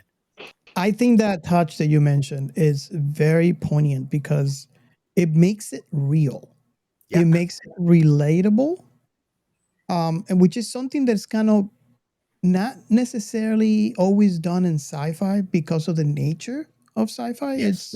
It's sci-fi. It's fiction. So and that's one of the reasons. One of the reasons that mostly sci-fi has stayed on the sci-fi is on the rise now. It always was a niche public, and now it's rising, and it's because of that. It's because usually there's not so much relatability to every single person.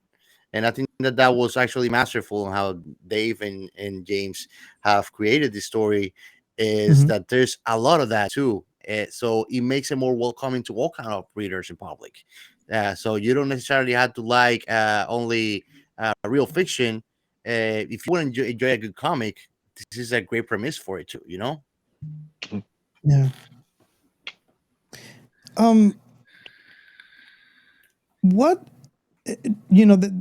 while you read this, and I am completely aware that this might be a hard question because the content that we get is so much because we're obviously being set up and we want more. We're being set up for the rest of the story.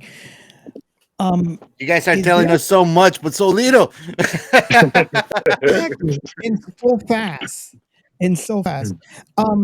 Is there a specific scene in this story?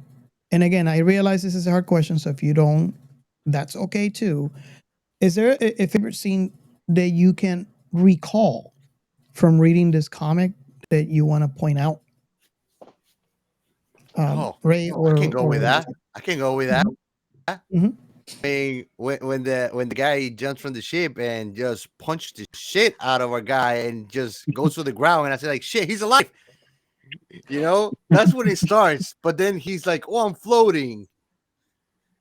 And then he just bursts this freaking blast of energy. I'm just like, oh, climax. Yeah, I was like gonna say peak choom. moment. Yeah. It was the peak moment, man. I think we kind of agree with that because isn't that your scene, Ray, as well? Yeah, I was gonna say like he goes choom, and I'm like, okay, dude's got like an energy weapon in his arm now. That's an interesting genetic manipulation. I want to know how that works. Just got real. And I mean, the funny thing is that how it starts, it bounced from one scene that is unrelated in time frame to that one. So they bring to this scene all confused, which makes it even more fun, you know? Yes. I really appreciate that the fact and how that was how And the let flow. me ask you guys, because that's why I felt like it was bouncing in between time lapses, because he looked a lot younger in the fighting scene than what he looks at the beginning of the comic. He looks more adult. A lot more adult. That's actually because of the twins changing the timeline. I can just say that because There you go. Ooh, I got a little bit more out of him. Captain Chaos is trying to get information out of James. Bit stronger in chaos.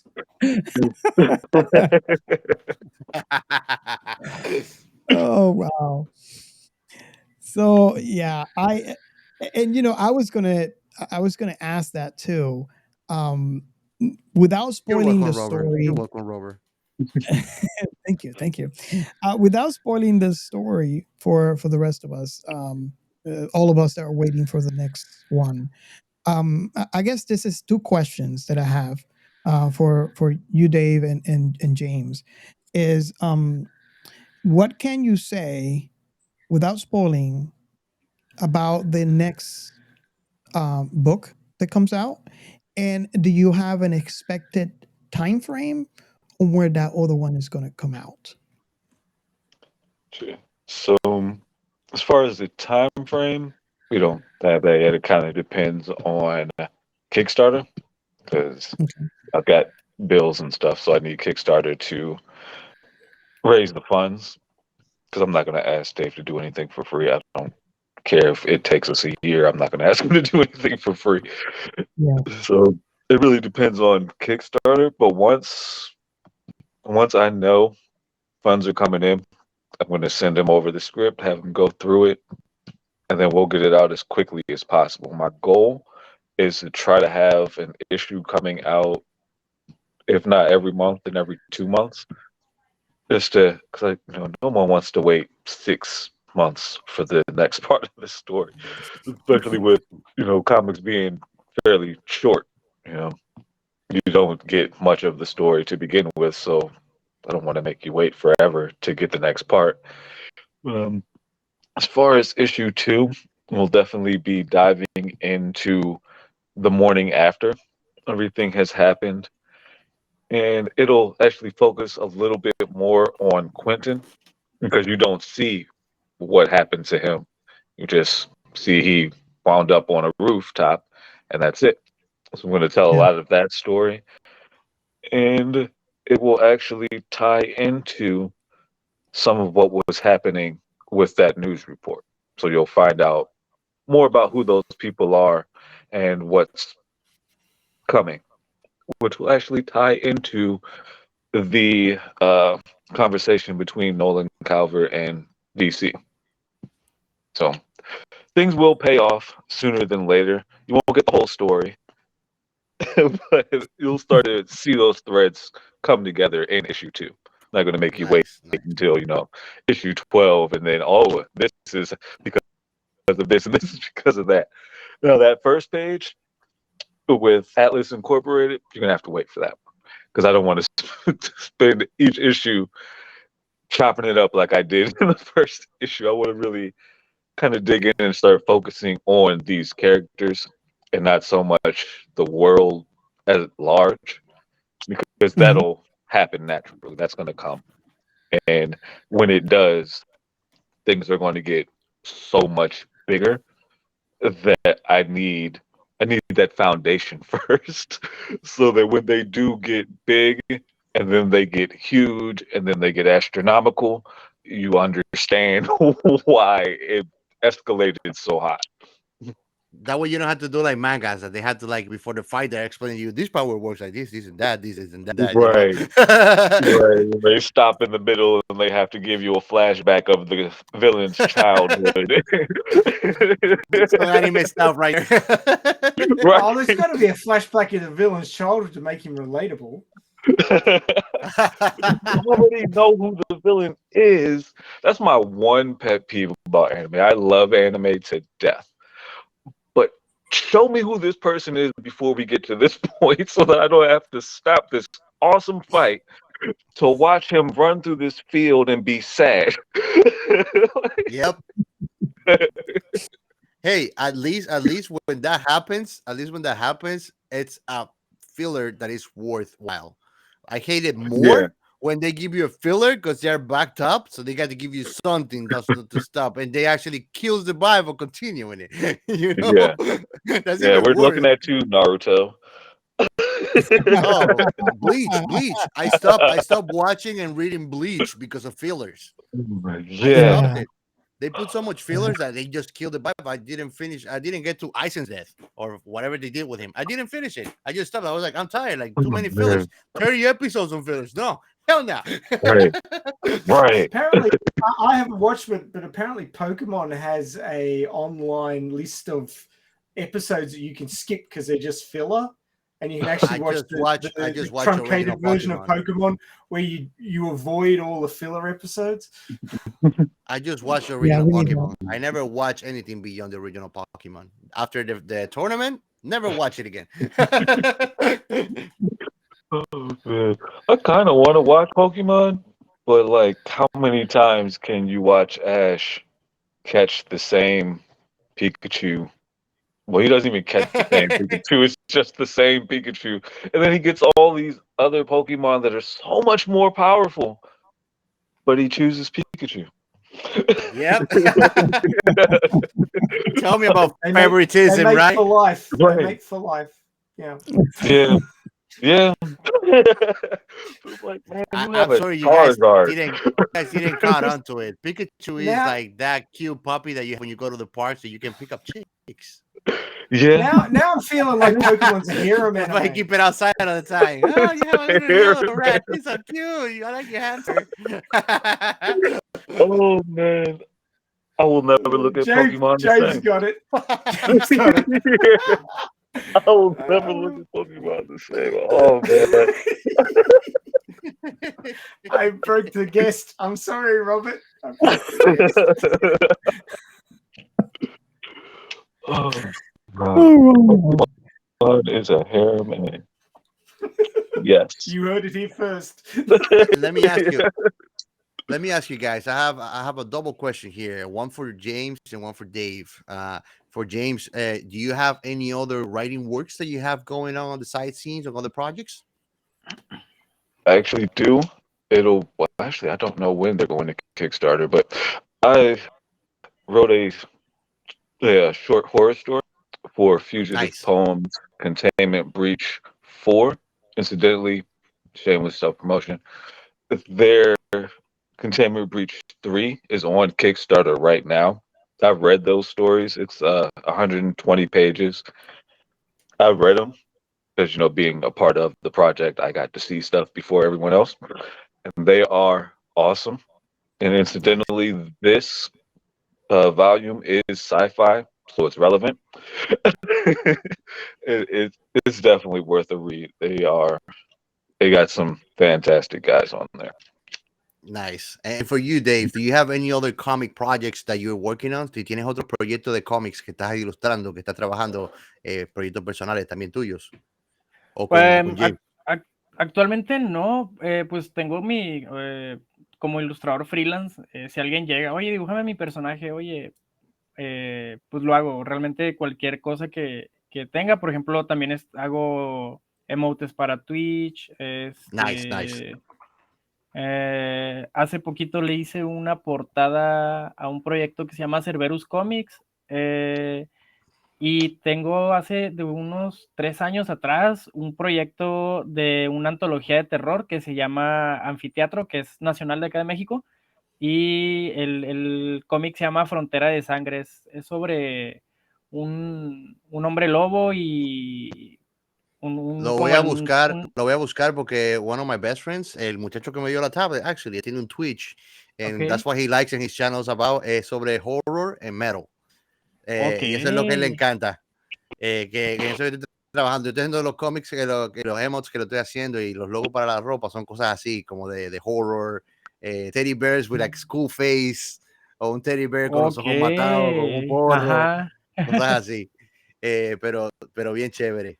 Bien chévere. No, al final de hecho, como quiera, si tienen links que quieren compartir también, por favor, aprovechen ahora también cuando llegamos a esa parte del segmento, porque queremos también que nuestro público también pueda accesar al material de ustedes. Now, translation time. Basically, I was asking also to Dave if he had any personal projects or illustrations that he been working on, all the comics. He told me that he had an old project, horror suspenso, dijiste, ¿verdad? Sí. Y dijiste que bueno, básicamente, basically horror suspense that he's been working on, but mostly this is his actual first project that he's been doing full. And basically, he's doing a lot of like character creation, which I actually like. I love going into Pinterest just to check and get ideas on get how to create characters on my own too.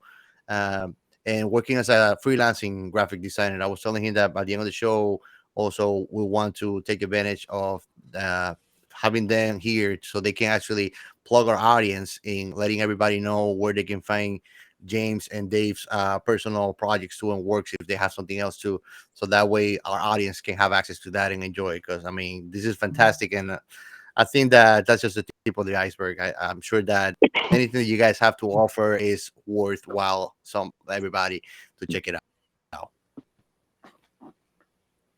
Awesome. Okay, so I am going to post a link to Dave's work, and also a link. And correct me if I'm wrong, James. You said it was Global Comics. Yeah. Okay, so you guys can pick up this book. I strongly recommend it. It's definitely worth the price. So you guys should go ahead and pick up a copy. And again, I'm gonna post this question just like I do in every episode. I want you guys to come back to us after you read the comic and let us know what you think. We want to start that conversation that we normally do have. And guys, please, no, I was actually just seconding you in that and adding like to our audience to join us on Discord if you're not in there, and to James and Dave to join us in Discord. So if you have a Discord too, you'll let us know too, so we can actually give our audience access to that. But that way, our followers and our community can get to interact with you and ask you about the Stagnant Waters. I'll talk to Robert and Ray. We'll open a section for Stagnant Waters too. So we'll have the channel to there that people can go and post their questions or comments they have about episodes, just like that as they comment on it too. Cool. I'm actually in the Discord. Oh, I'm on my phone. I was looking for my phone and I'm on it. Well, that's better. And I'm thinking that all of you can relate, even though I'm the one with no glasses. When you're looking for the glasses, you have it in your face.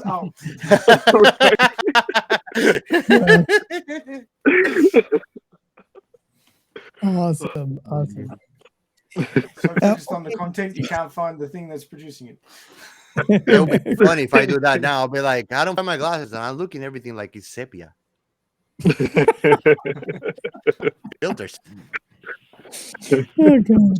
Too much social media. So, guys, I'm going to be posting on the this in the show description links for you guys to pick up the book. Believe me, it's worth it. It's truly worth it. So Yeah. I hope you guys can pick it up and join our join the conversation. Let us know what you guys think about this, and I am definitely waiting for the second one. So like you heard us say in this episode, I want more. This is one of those few stories that I have read where after the first episode, I'm actually sold into it. And of course, I'm Oh gonna yeah. yeah, and I'm gonna be posting a link to Dave so you guys can see his work, and hopefully, if you have the need, you can hire him as well. Definitely, his commissions are open right now. Sí, de Buy hecho. it for the chum. Huh? That's all I got to say. Buy it for the chum. Right, you can.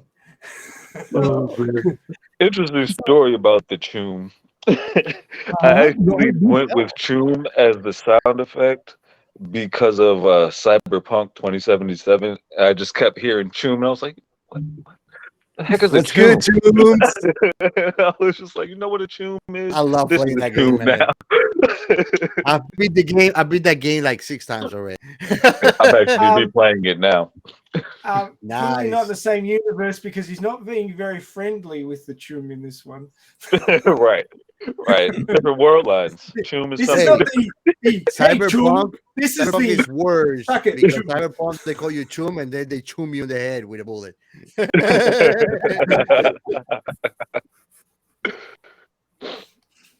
Oh God. So we actually reached a portion of our podcast where we ask the question. The question. The question that Gio has a hesitation in answering. First thoughts, and then the second question. Last thoughts. Exactly. So, what is your final thought? And I can go first on this book, this comic book. Um, I don't get tired of saying it, right? And I'm gonna repeat myself here and saying, this one got me from the first time from the first book, for the story, for the panels, the animation, the illustrations, right? And the fact that I said I need more should mean more than what you guys are thinking. This sold me, and I can't wait for the second one.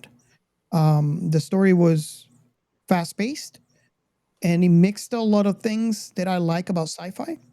And of course, I am sold mainly on the sci-fi aspect of things, but just the way that it's done, um, the superhero type, although we don't know that yet, mixed with the aliens and the future and all that stuff has to be sold. So my final thoughts is yes, I can't wait for the next one, and I can't wait to have a conversation with you guys about the story once you go pick up your copy. So that's my final thought. You guys can take a pick. Who wants to go first? Yeah. You want me to go, Ray? Yeah, you can go. Yeah, you can go. He's like, he doesn't really want me to.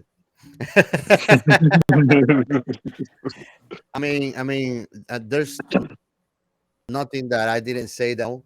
I think that again, it was a masterful work. Like I said, you don't necessarily have to be sci-fi lover only to it, which is something Yes. that I think cool about the material they're making is it's welcoming to all kind of audiences. It's an enjoyable story. It's entertaining. It has a great touch of comedy. And I would recommend it to anybody that wants to read a fun comic or he wants to read a comic that actually lets you actually to dive into that universe. To me, what Dave and James are doing is like they're kind of created their own super powerful version of Tolkien universe. And I think that kind of work it merits the attention because that's the kind of thing that I like. It's something that raptures you from just instead of reading. It's like you don't really realize that sitting in your house on your computer or with the comic print in your hand. It's like you actually just dive into that universe and you become part of the story. So you're in it with all the details and all the aha moments, like push and pull that it has on the story. And I think it's something it's fantastically done. I think that everybody should have a read of it. It's one of those that when somebody asks me what would I suggest it to read, I'm gonna refer to Stagnant Waters. Awesome. I'd like to start my final comments with a question to James. What does the title mean? What relationship does it have to the story? Because I guess it may come up later, but it wasn't obvious in the first part. It wouldn't be obvious. The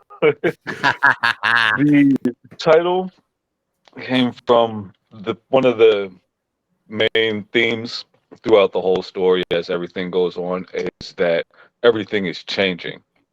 And I thought, what's the thing that changes the least? Stagnant water. It's done. It's dead water, essentially.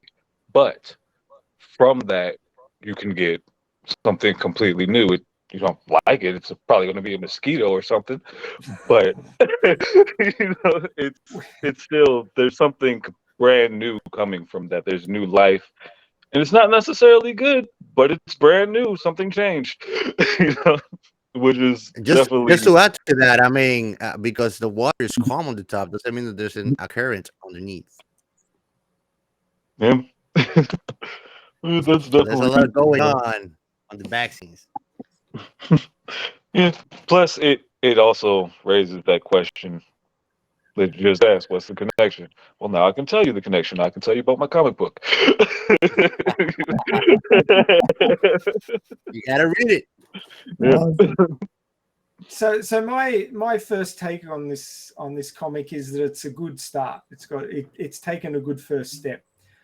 You can't really judge the length of the story on the very first chapter. So I from what I've seen of this story, I hold out high expectations that it's going to go from strength to strength. There's lots of little things in here that will make you want to know more.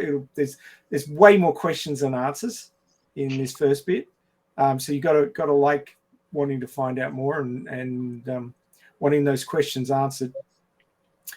I'm looking forward to you guys settling into this story and hopefully it'll run for a long time and you'll produce a fantastic volume of work with this. And I think you've made a really good start with it. And Chum. Because Chum is cool. Robert, you got to add to the soundboard racing Chum. So we can we have to. Going forward and every put it in there. Yeah. Chum. It's gonna be a new sound effect for our podcast. Nice. Stagnant waters. Yeah, because we already got the sound effects for Captain Chaos. Yeah, we do. It's this one. Oh man, you know it's not that one. I thought it was a little Japanese girl. Oh yes, I need that one for the soundboard. Yeah, you need that one. It was interesting that you were talking about mosquitoes because we're in the middle of a wet summer down here in Australia, so there's more mosquitoes than there are people at the moment. So. Wow. Yeah, and in that had a lot of meaning. In Australia, they don't have regular mosquitoes; they have mutant mosquitoes. Because everything in Australia will kill you. Yes. My family went to the park. My family went to the park last night, and then we went for a drive and came back past the park after dark. And my 9-year-old son goes, "Why is there nobody at the park anymore?" I said, "Oh, the mosquitoes carried them off." gonna get fun. It's gonna get fun because you got bullfrogs over there that are gonna be now feeding on those mosquitoes, and those are not fun. Bullfrogs are not fun. The cane toads are worse. But I just say stuff like that to my son just to see how he'll react. Like whether he's going to just accept what I said or he's going to, no, that can't be true. He probably goes like, "What?" I was like, yeah. It's a good pastime. I do that with my 8-year-old. So, yeah. Part of the fun of being a dad. Yeah. Let me just tell you this thing that makes no sense. See if you believe it.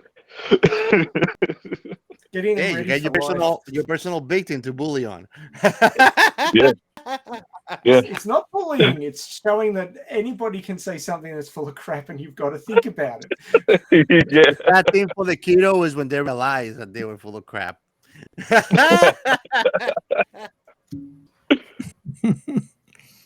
Awesome. Okay, so should we move on to the last segment? Yeah. The science in sci-fi. Should I continue my rant, part 6 of how you've got to travel in time and space, not just time, or you're screwed? We've had so many time travel stories. I mean, yours has got a little bit of time travel, but all these other things were like the whole focus of the thing was time travel. And yeah, we've had 2 of them that did it right, which was Doctor Who and the TARDIS, and Millennium, which actually showed that they had positional time-space jumping.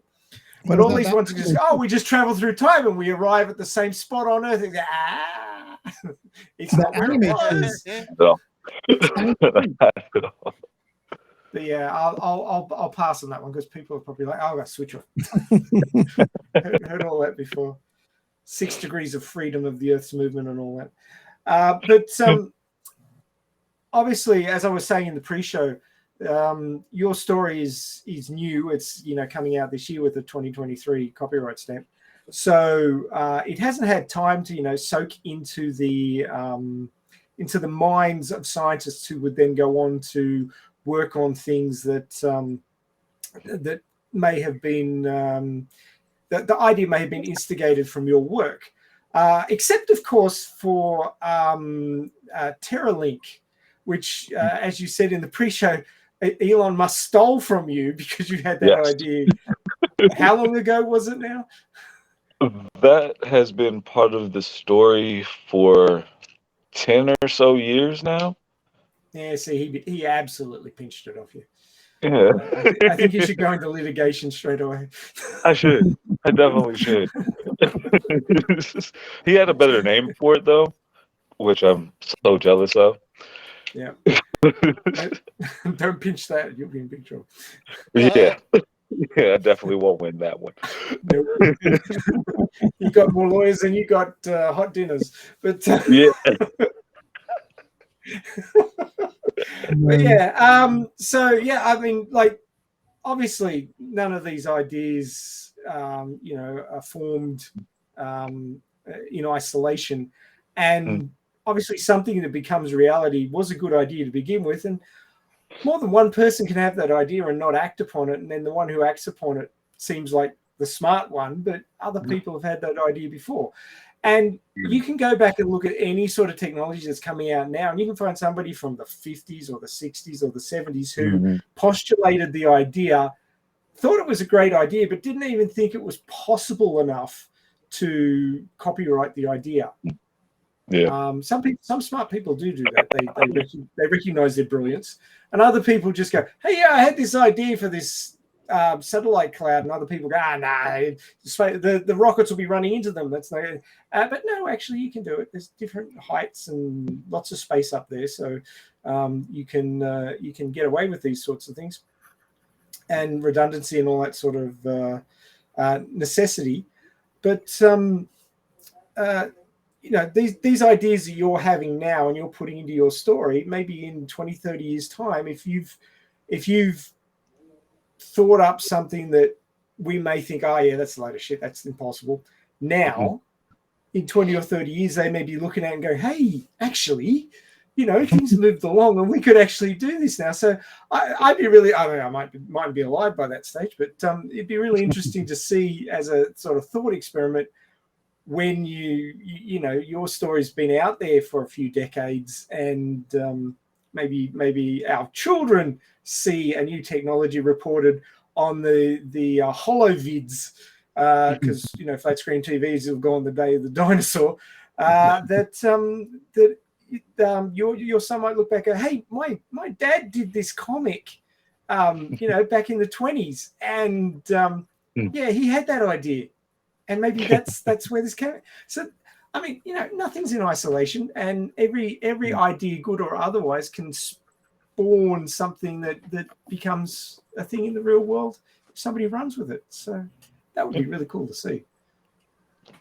I really hope they come up with teleportation. I am so tired of driving places.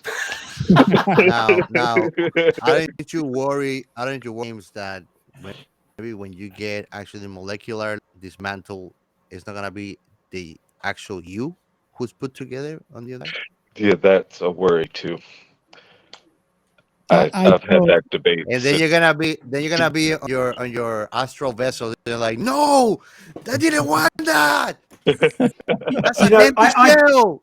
I think there'd be certain people that will be banned from teleportation, like Captain Chaos, because if they made an accident like they did in Star Trek and there was 2 of them created, the universe would implode. Oh yeah. Yeah, but I mean that's why by then I'm gonna be uploaded into the net. Oh my god! Oh my god! That's Everybody worse. goes to Pornhub and get to see Geo 24/7. I'm gonna be just the COVID version of a Trojan in every computer. The first rogue AI. That brings. I saw a YouTube video named "Everybody Died in Star Trek." Yes. Yes, I agree. Everybody died. You can't be teleported that many times and still be the same person.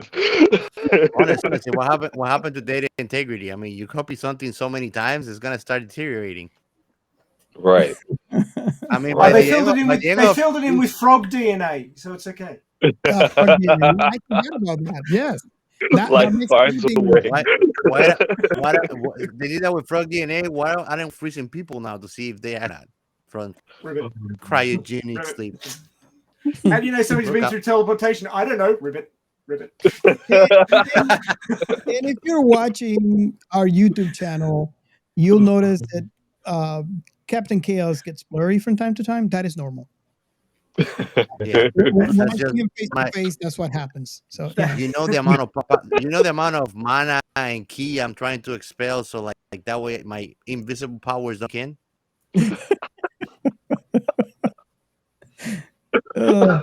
And no, Robert, mana is not science. Mana is not science. That's fantasy. Sometimes I think it's my glasses and I had to take it off and clean them. And then, oh no, it's just Captain Chaos. It's blurry. That's what I'm moving backwards and forward. So I can make you do that.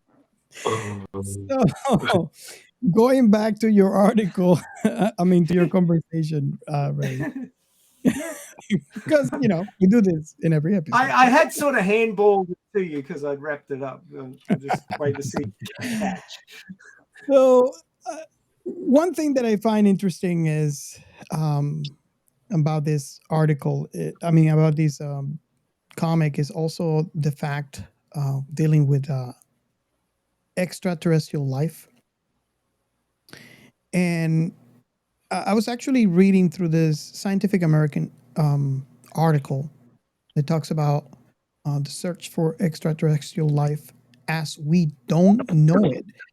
And it actually just piqued my attention because of the way that the title was written. Many people, let's take away the scientists just for a moment.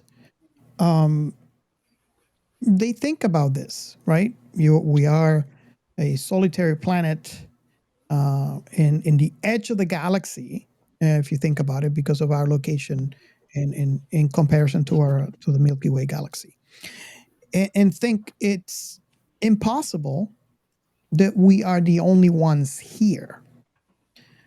it is too big. There's too many planets out there to have that normal human conception that says we are the center of the galaxy back in Galileo's time, thinking very that we human. might be the only ones in the galaxy. So that's just completely. I mean, even if you think about in this manner, right? Let's say, for example, there's a lot of good accidents that happened in its own sequence on the creation of our solar system that made the right place for life to begin and for life to evolve. So yes, it is astronomical. Every one of those chances, just by itself to happen, and now think about them happening all at once. I mean, all in sequence, in order to facilitate life. If you're watching the YouTube, we're actually showing a illustration of the Milky Way galaxy in our position, or approximate position within the Milky Way galaxy. So, what the galaxy is huge. We are in a tiny little spot within that galaxy.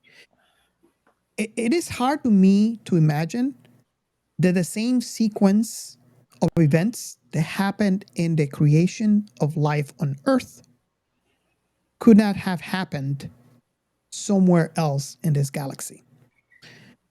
Because of the extreme distances among stars or planets, I find it very difficult with our current technology to be able to see if, in fact, this is happening somewhere else, because the distances are unimaginably great. So, having said that, we are looking for what we consider our perception of what life is, to consider that an extraterrestrial life. But if you follow if you follow science in any way, you'll know that. Let's, for example, talk about what Captain Chaos mentioned, I believe, in our pre-show, the periodic table. If you look at the current periodic table, especially if you graduated from high school at the time that I did, I'm a class of 1990. If you look at that periodic table today and compare to the one that you were taught on in your high school years, you'll notice a difference. And where I'm getting with this is the fact that at the time that I went to high school and they show me the periodic table, they had not discovered most of the things that they have added today to that periodic table. So, also another example that I can mention is a story that Ray have mentioned multiple times on our show, about what was it? Your dad went to school. When my father went to high school, the smallest particle of matter was the atom. That was in the 1930s. And then a few years later, they split the atom. And then now we have all subatomic particles and all sorts of things like that. And he was not taught that in school. And now we have the quantum field. And, well, where I'm trying to get with this is the fact that there's a lot of unknowns. And because there's a lot of unknowns, we don't know what the right question to ask to get the answer we're looking for. So it's a matter of what your definition is. You can only define something by what you know and understand. You cannot define something by something you haven't yet discovered or understand. So the definition only exists at this point in time by your understanding of what you're talking about. The definition will change if your understanding changes. Exactly. It's a fluid nature of science. And that's and I believe that's strongly the definition of science, and why, in part, let me say that in part, when you have peer reviews, you might have corrections on a field of study that you experimented on later on, especially if it's done by someone else that is peer reviewing your work. Again, I repeat, I'm not a scientist, so I'm just speaking from what I understand. But one example that I can mention to this is a field study of warp technology and the warp drive. Okay. So, and I spoke about this in previous episode when I said Dr. Alcubierre came up with the notion that warp drive is possible, and he came up with equations to prove that you can fold time space to travel faster than than light. But in his calculations, it says that you needed the energy of the universe. It is possible, but that's, it's in theory possible if you look at the math. But just concentrate on the fact that you need the energy of the universe. That makes it impossible. So fast forward, and it's They have been able to reduce that to the energy of Jupiter now, right? Yes. So we have gone from the impossible, which is the size of the universe in energy, to the size of Jupiter. Yes. Which is still impossible, but plausible. Here's the way that I look at it, right? It's a big, huge improvement in just a few years. Yeah. And there's still people out there currently working on that formula. There's a lab dedicated at NASA for this research as well. So we're discovering things, and our notion of what we know changes from day to day. Robert, I think I read somewhere just yesterday that Google have managed to create a quantum wormhole. Exactly, and I actually posted that on our Discord. If you're not in our Discord, you're missing out on all those scientific articles. So it's really interesting. I saw the video where, granted, it was using the quantum computer, which is, as we know, is prompt to errors because it's new. Go back to the time when we invented computers, right? It's running Windows 95. That could explain it. Beep boop, beep boop. But it's really interesting because they're dealing with the fact that, traveling through, which is something that was discovered later in the research. Back then, when I read, and maybe this is just me, but I read that in theory you could travel through a wormhole, and then later they discovered that by traveling through a wormhole, you actually will collapse it, so making the travel impossible in the first place. And they, in that research, if you're in Discord, I welcome you guys to go and look at that link that I posted. They actually tackled that mathematical problem of the collapsing wormhole in their formula, in their experiment, and they were able to keep the wormhole steady for the particle to travel from one side of the wormhole to the other. It's really, really interesting. So my point in saying all this is our understanding changes from day to day. So, one example that I mentioned before is the fact on our article, on our episode on evolution, we talked about how we are carbon-based life. What is to say, that's a question that was posted to me when I watched this movie, is what's to say that life is actually based on another element on that periodic table? Mm-hmm. And let's go even further. What if that life is created from an element that is not listed on that periodic table because we haven't discovered it yet? That is called the surprise element. It's chaotic, gentlemen. But then, you see any word? Because I surprised you with that stupidity of my comment. The irony, man, and it's not iron from the periodic table. So, now you understand why the title for this Scientific American article called my attention: "The Search for Extraterrestrial Life as We Don't Know It." And it's very interesting because I like things that make you think outside the box. And I'm sure this is the reason why Geo has his preference in sci-fi. You know, he's mentioned many times in many episodes here that he likes sci-fi that makes him think.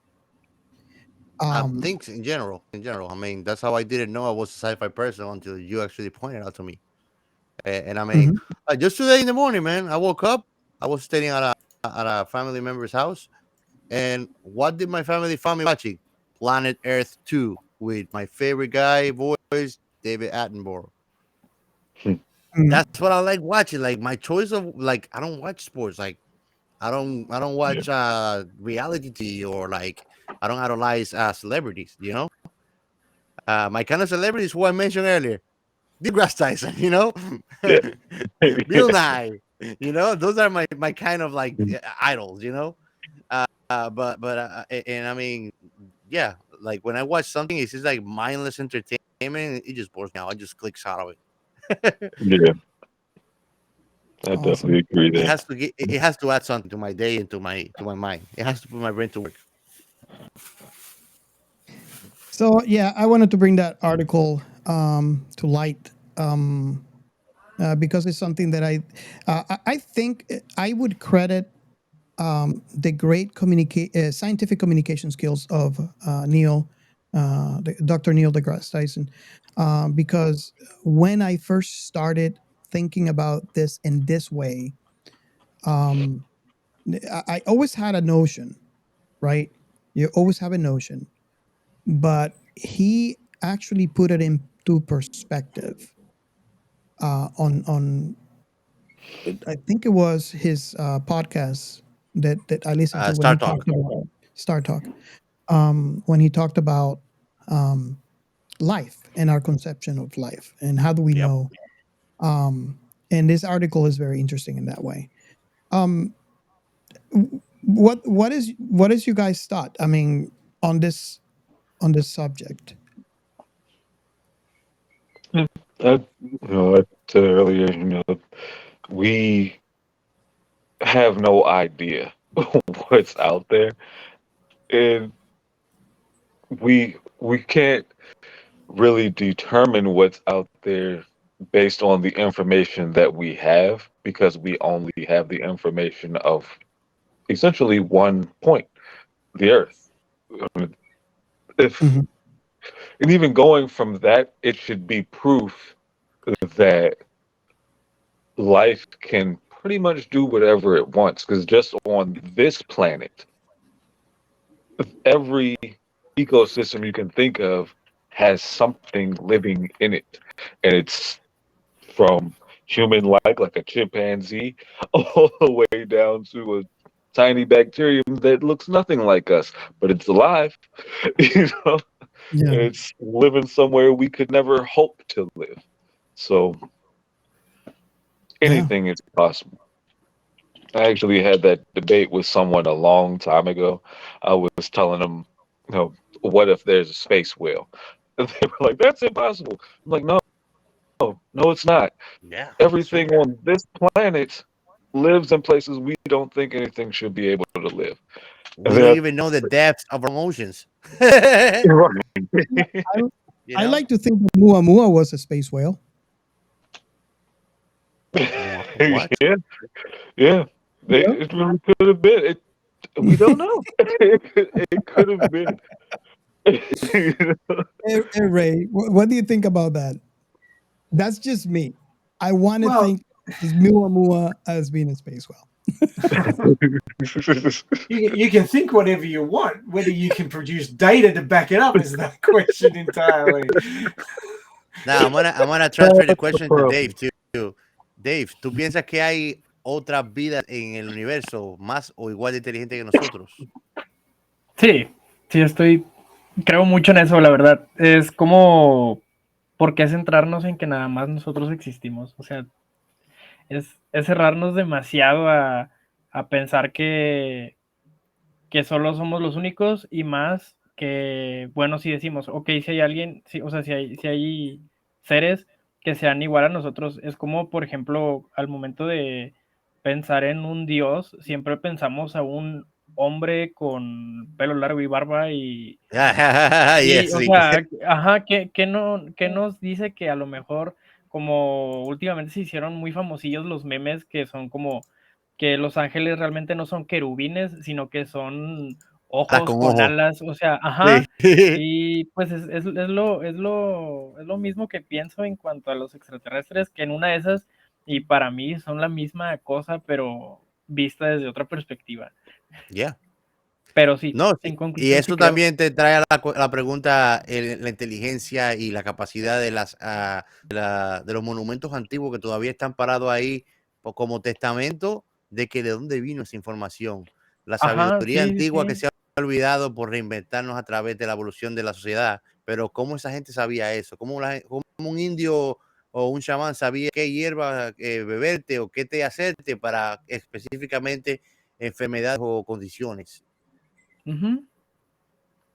Sí, tal Yeah. cual. Es como, no sé por qué me acordé leí en algún lado que lo que habían mencionado de que si vas al pasado y le explicas a alguien cómo se usa un teléfono celular, es como... Magia.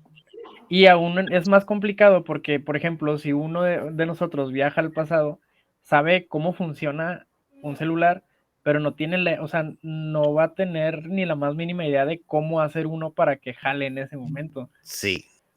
Entonces Sí, sí. buen ejemplo. Muy buen ejemplo.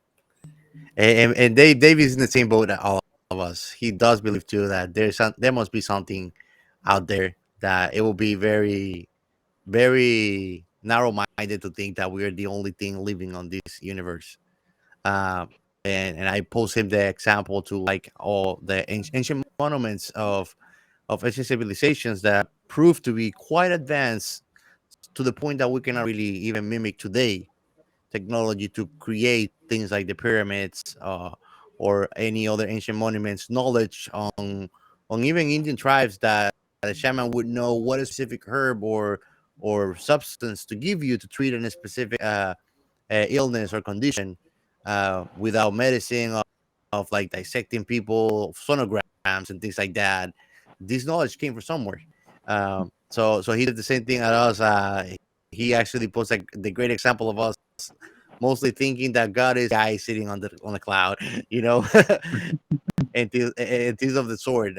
I do agree with him too in all of that, and I think that at the end of the day, we even though we don't know, we get to say different types of civilization. Civilization type 1, 2, 3, putting 5 as the most advanced. So even though all of these things might be drawn out of sci-fi, we might not know if we're actually hitting the nail, not looking on the dark. You know, and I mean, if we consider ourselves to be such a, a civilization that is not even made it through type 1, what tells you that there's not civilizations that are a little bit behind us or of us? Yeah. I actually saw a video on YouTube from what is the name of this YouTube channel? Cool World, where he was putting forward the idea that we might not see other life in the universe because we're separated by time. So either we're the first and no one else is here yet, or we just popped into a spot where everyone's gone. Yeah. True. Yeah. It's very true. Okay, so I want to take this opportunity and thank you guys for coming on our show. We truly enjoyed the comic book. As we said previously, we are looking forward to what's coming up in the story. So just keep us posted when the next comic book comes out, because we'll be the first one to buy it. But thank you so much for coming. We really appreciate that you gave us the time. Considering we are a long format podcast, it's not easy for everybody to kind of. And again, Robert said today, before you guys came into the call, this was going to be a short call. Yeah, he always jinxes like that, doesn't he? Yeah. Yeah, But it's been a fun conversation, man. Hey, at least it wasn't a 15. At least it wasn't a 15-minute silent movie from 1902 that we spent like 3 hours talking about. Yeah, that was hilarious. Go figure if we can talk shit, man. Yeah. So thank you so much for coming on our show, and I hope that Captain Chaos didn't scare you. Definitely, thank you for having us here. And there's something else I have been holding on to say to you for weeks now. Oh, 200th episode you have to do Bicentennial Man. Yes. Sounds good. Yes! That movie's badass, man. Yeah. Get ready, because you're going to be crying like you cry when you watch Put it in Pillow, and I'll put the hankies on Amazon. So I've watched that movie more than 20 or 15 times at least. Oh my god! Yeah, it's a great movie. He's gonna be crying so much he'll need inside windscreen wipers for his glasses. Man, it's like a gut wrench in the fields, man. Like, oh my god, that movie's amazing. Yeah, we had to do that movie. We had to make that movie. And Dave, muchas gracias por estar en el show de nosotros. Me siento honrado que pudiste tomar el tiempo para estar con nosotros y tener las conversaciones que hemos tenido, que es bien, bien interesante para nosotros. Muchas gracias a ustedes, la verdad, que a pesar que de las barreras del idioma se pudo dar esa plática, y pues yo encantado, la verdad, gracias a ustedes, gracias a James, que de hecho es la primera vez que como que conversamos en una videollamada, pero yo feliz, la verdad me está gustando mucho cómo el simple hecho de que me gustaran los cómics me hace conocer a gente muy interesante, muy buena onda, y pues la verdad, muchas gracias, yo encantado de cuando quieran volver a invitarme, aquí estoy. Perfecto. Él dice lo interesante porque no me conoce de verdad. y no te preocupes que voy a estar buscando en el Tree Link también para que en tus social medias, dale like a todo y molestar. Va, muchas gracias. And I want to say thank you so much to all of you out there who are listening or watching on YouTube. You have no idea how much we appreciate you. Definitely we wouldn't be here without you. So I really thank you guys for not only going through our back catalog, but also coming to us every week and downloading our episode. It truly means a lot to us, and we really, really thank you for keeping us being one of your favorite podcasts. And if you haven't, hit subscribe and ring that bell. Please. We still, we're hoping for 1,000, but you heard Gio. He's gonna do tattoos if we reach that benchmark that he mentioned. So if you want to see that, make it happen. Again, thank you so much, and we hope to see you on our next episode. Goodbye. Bye.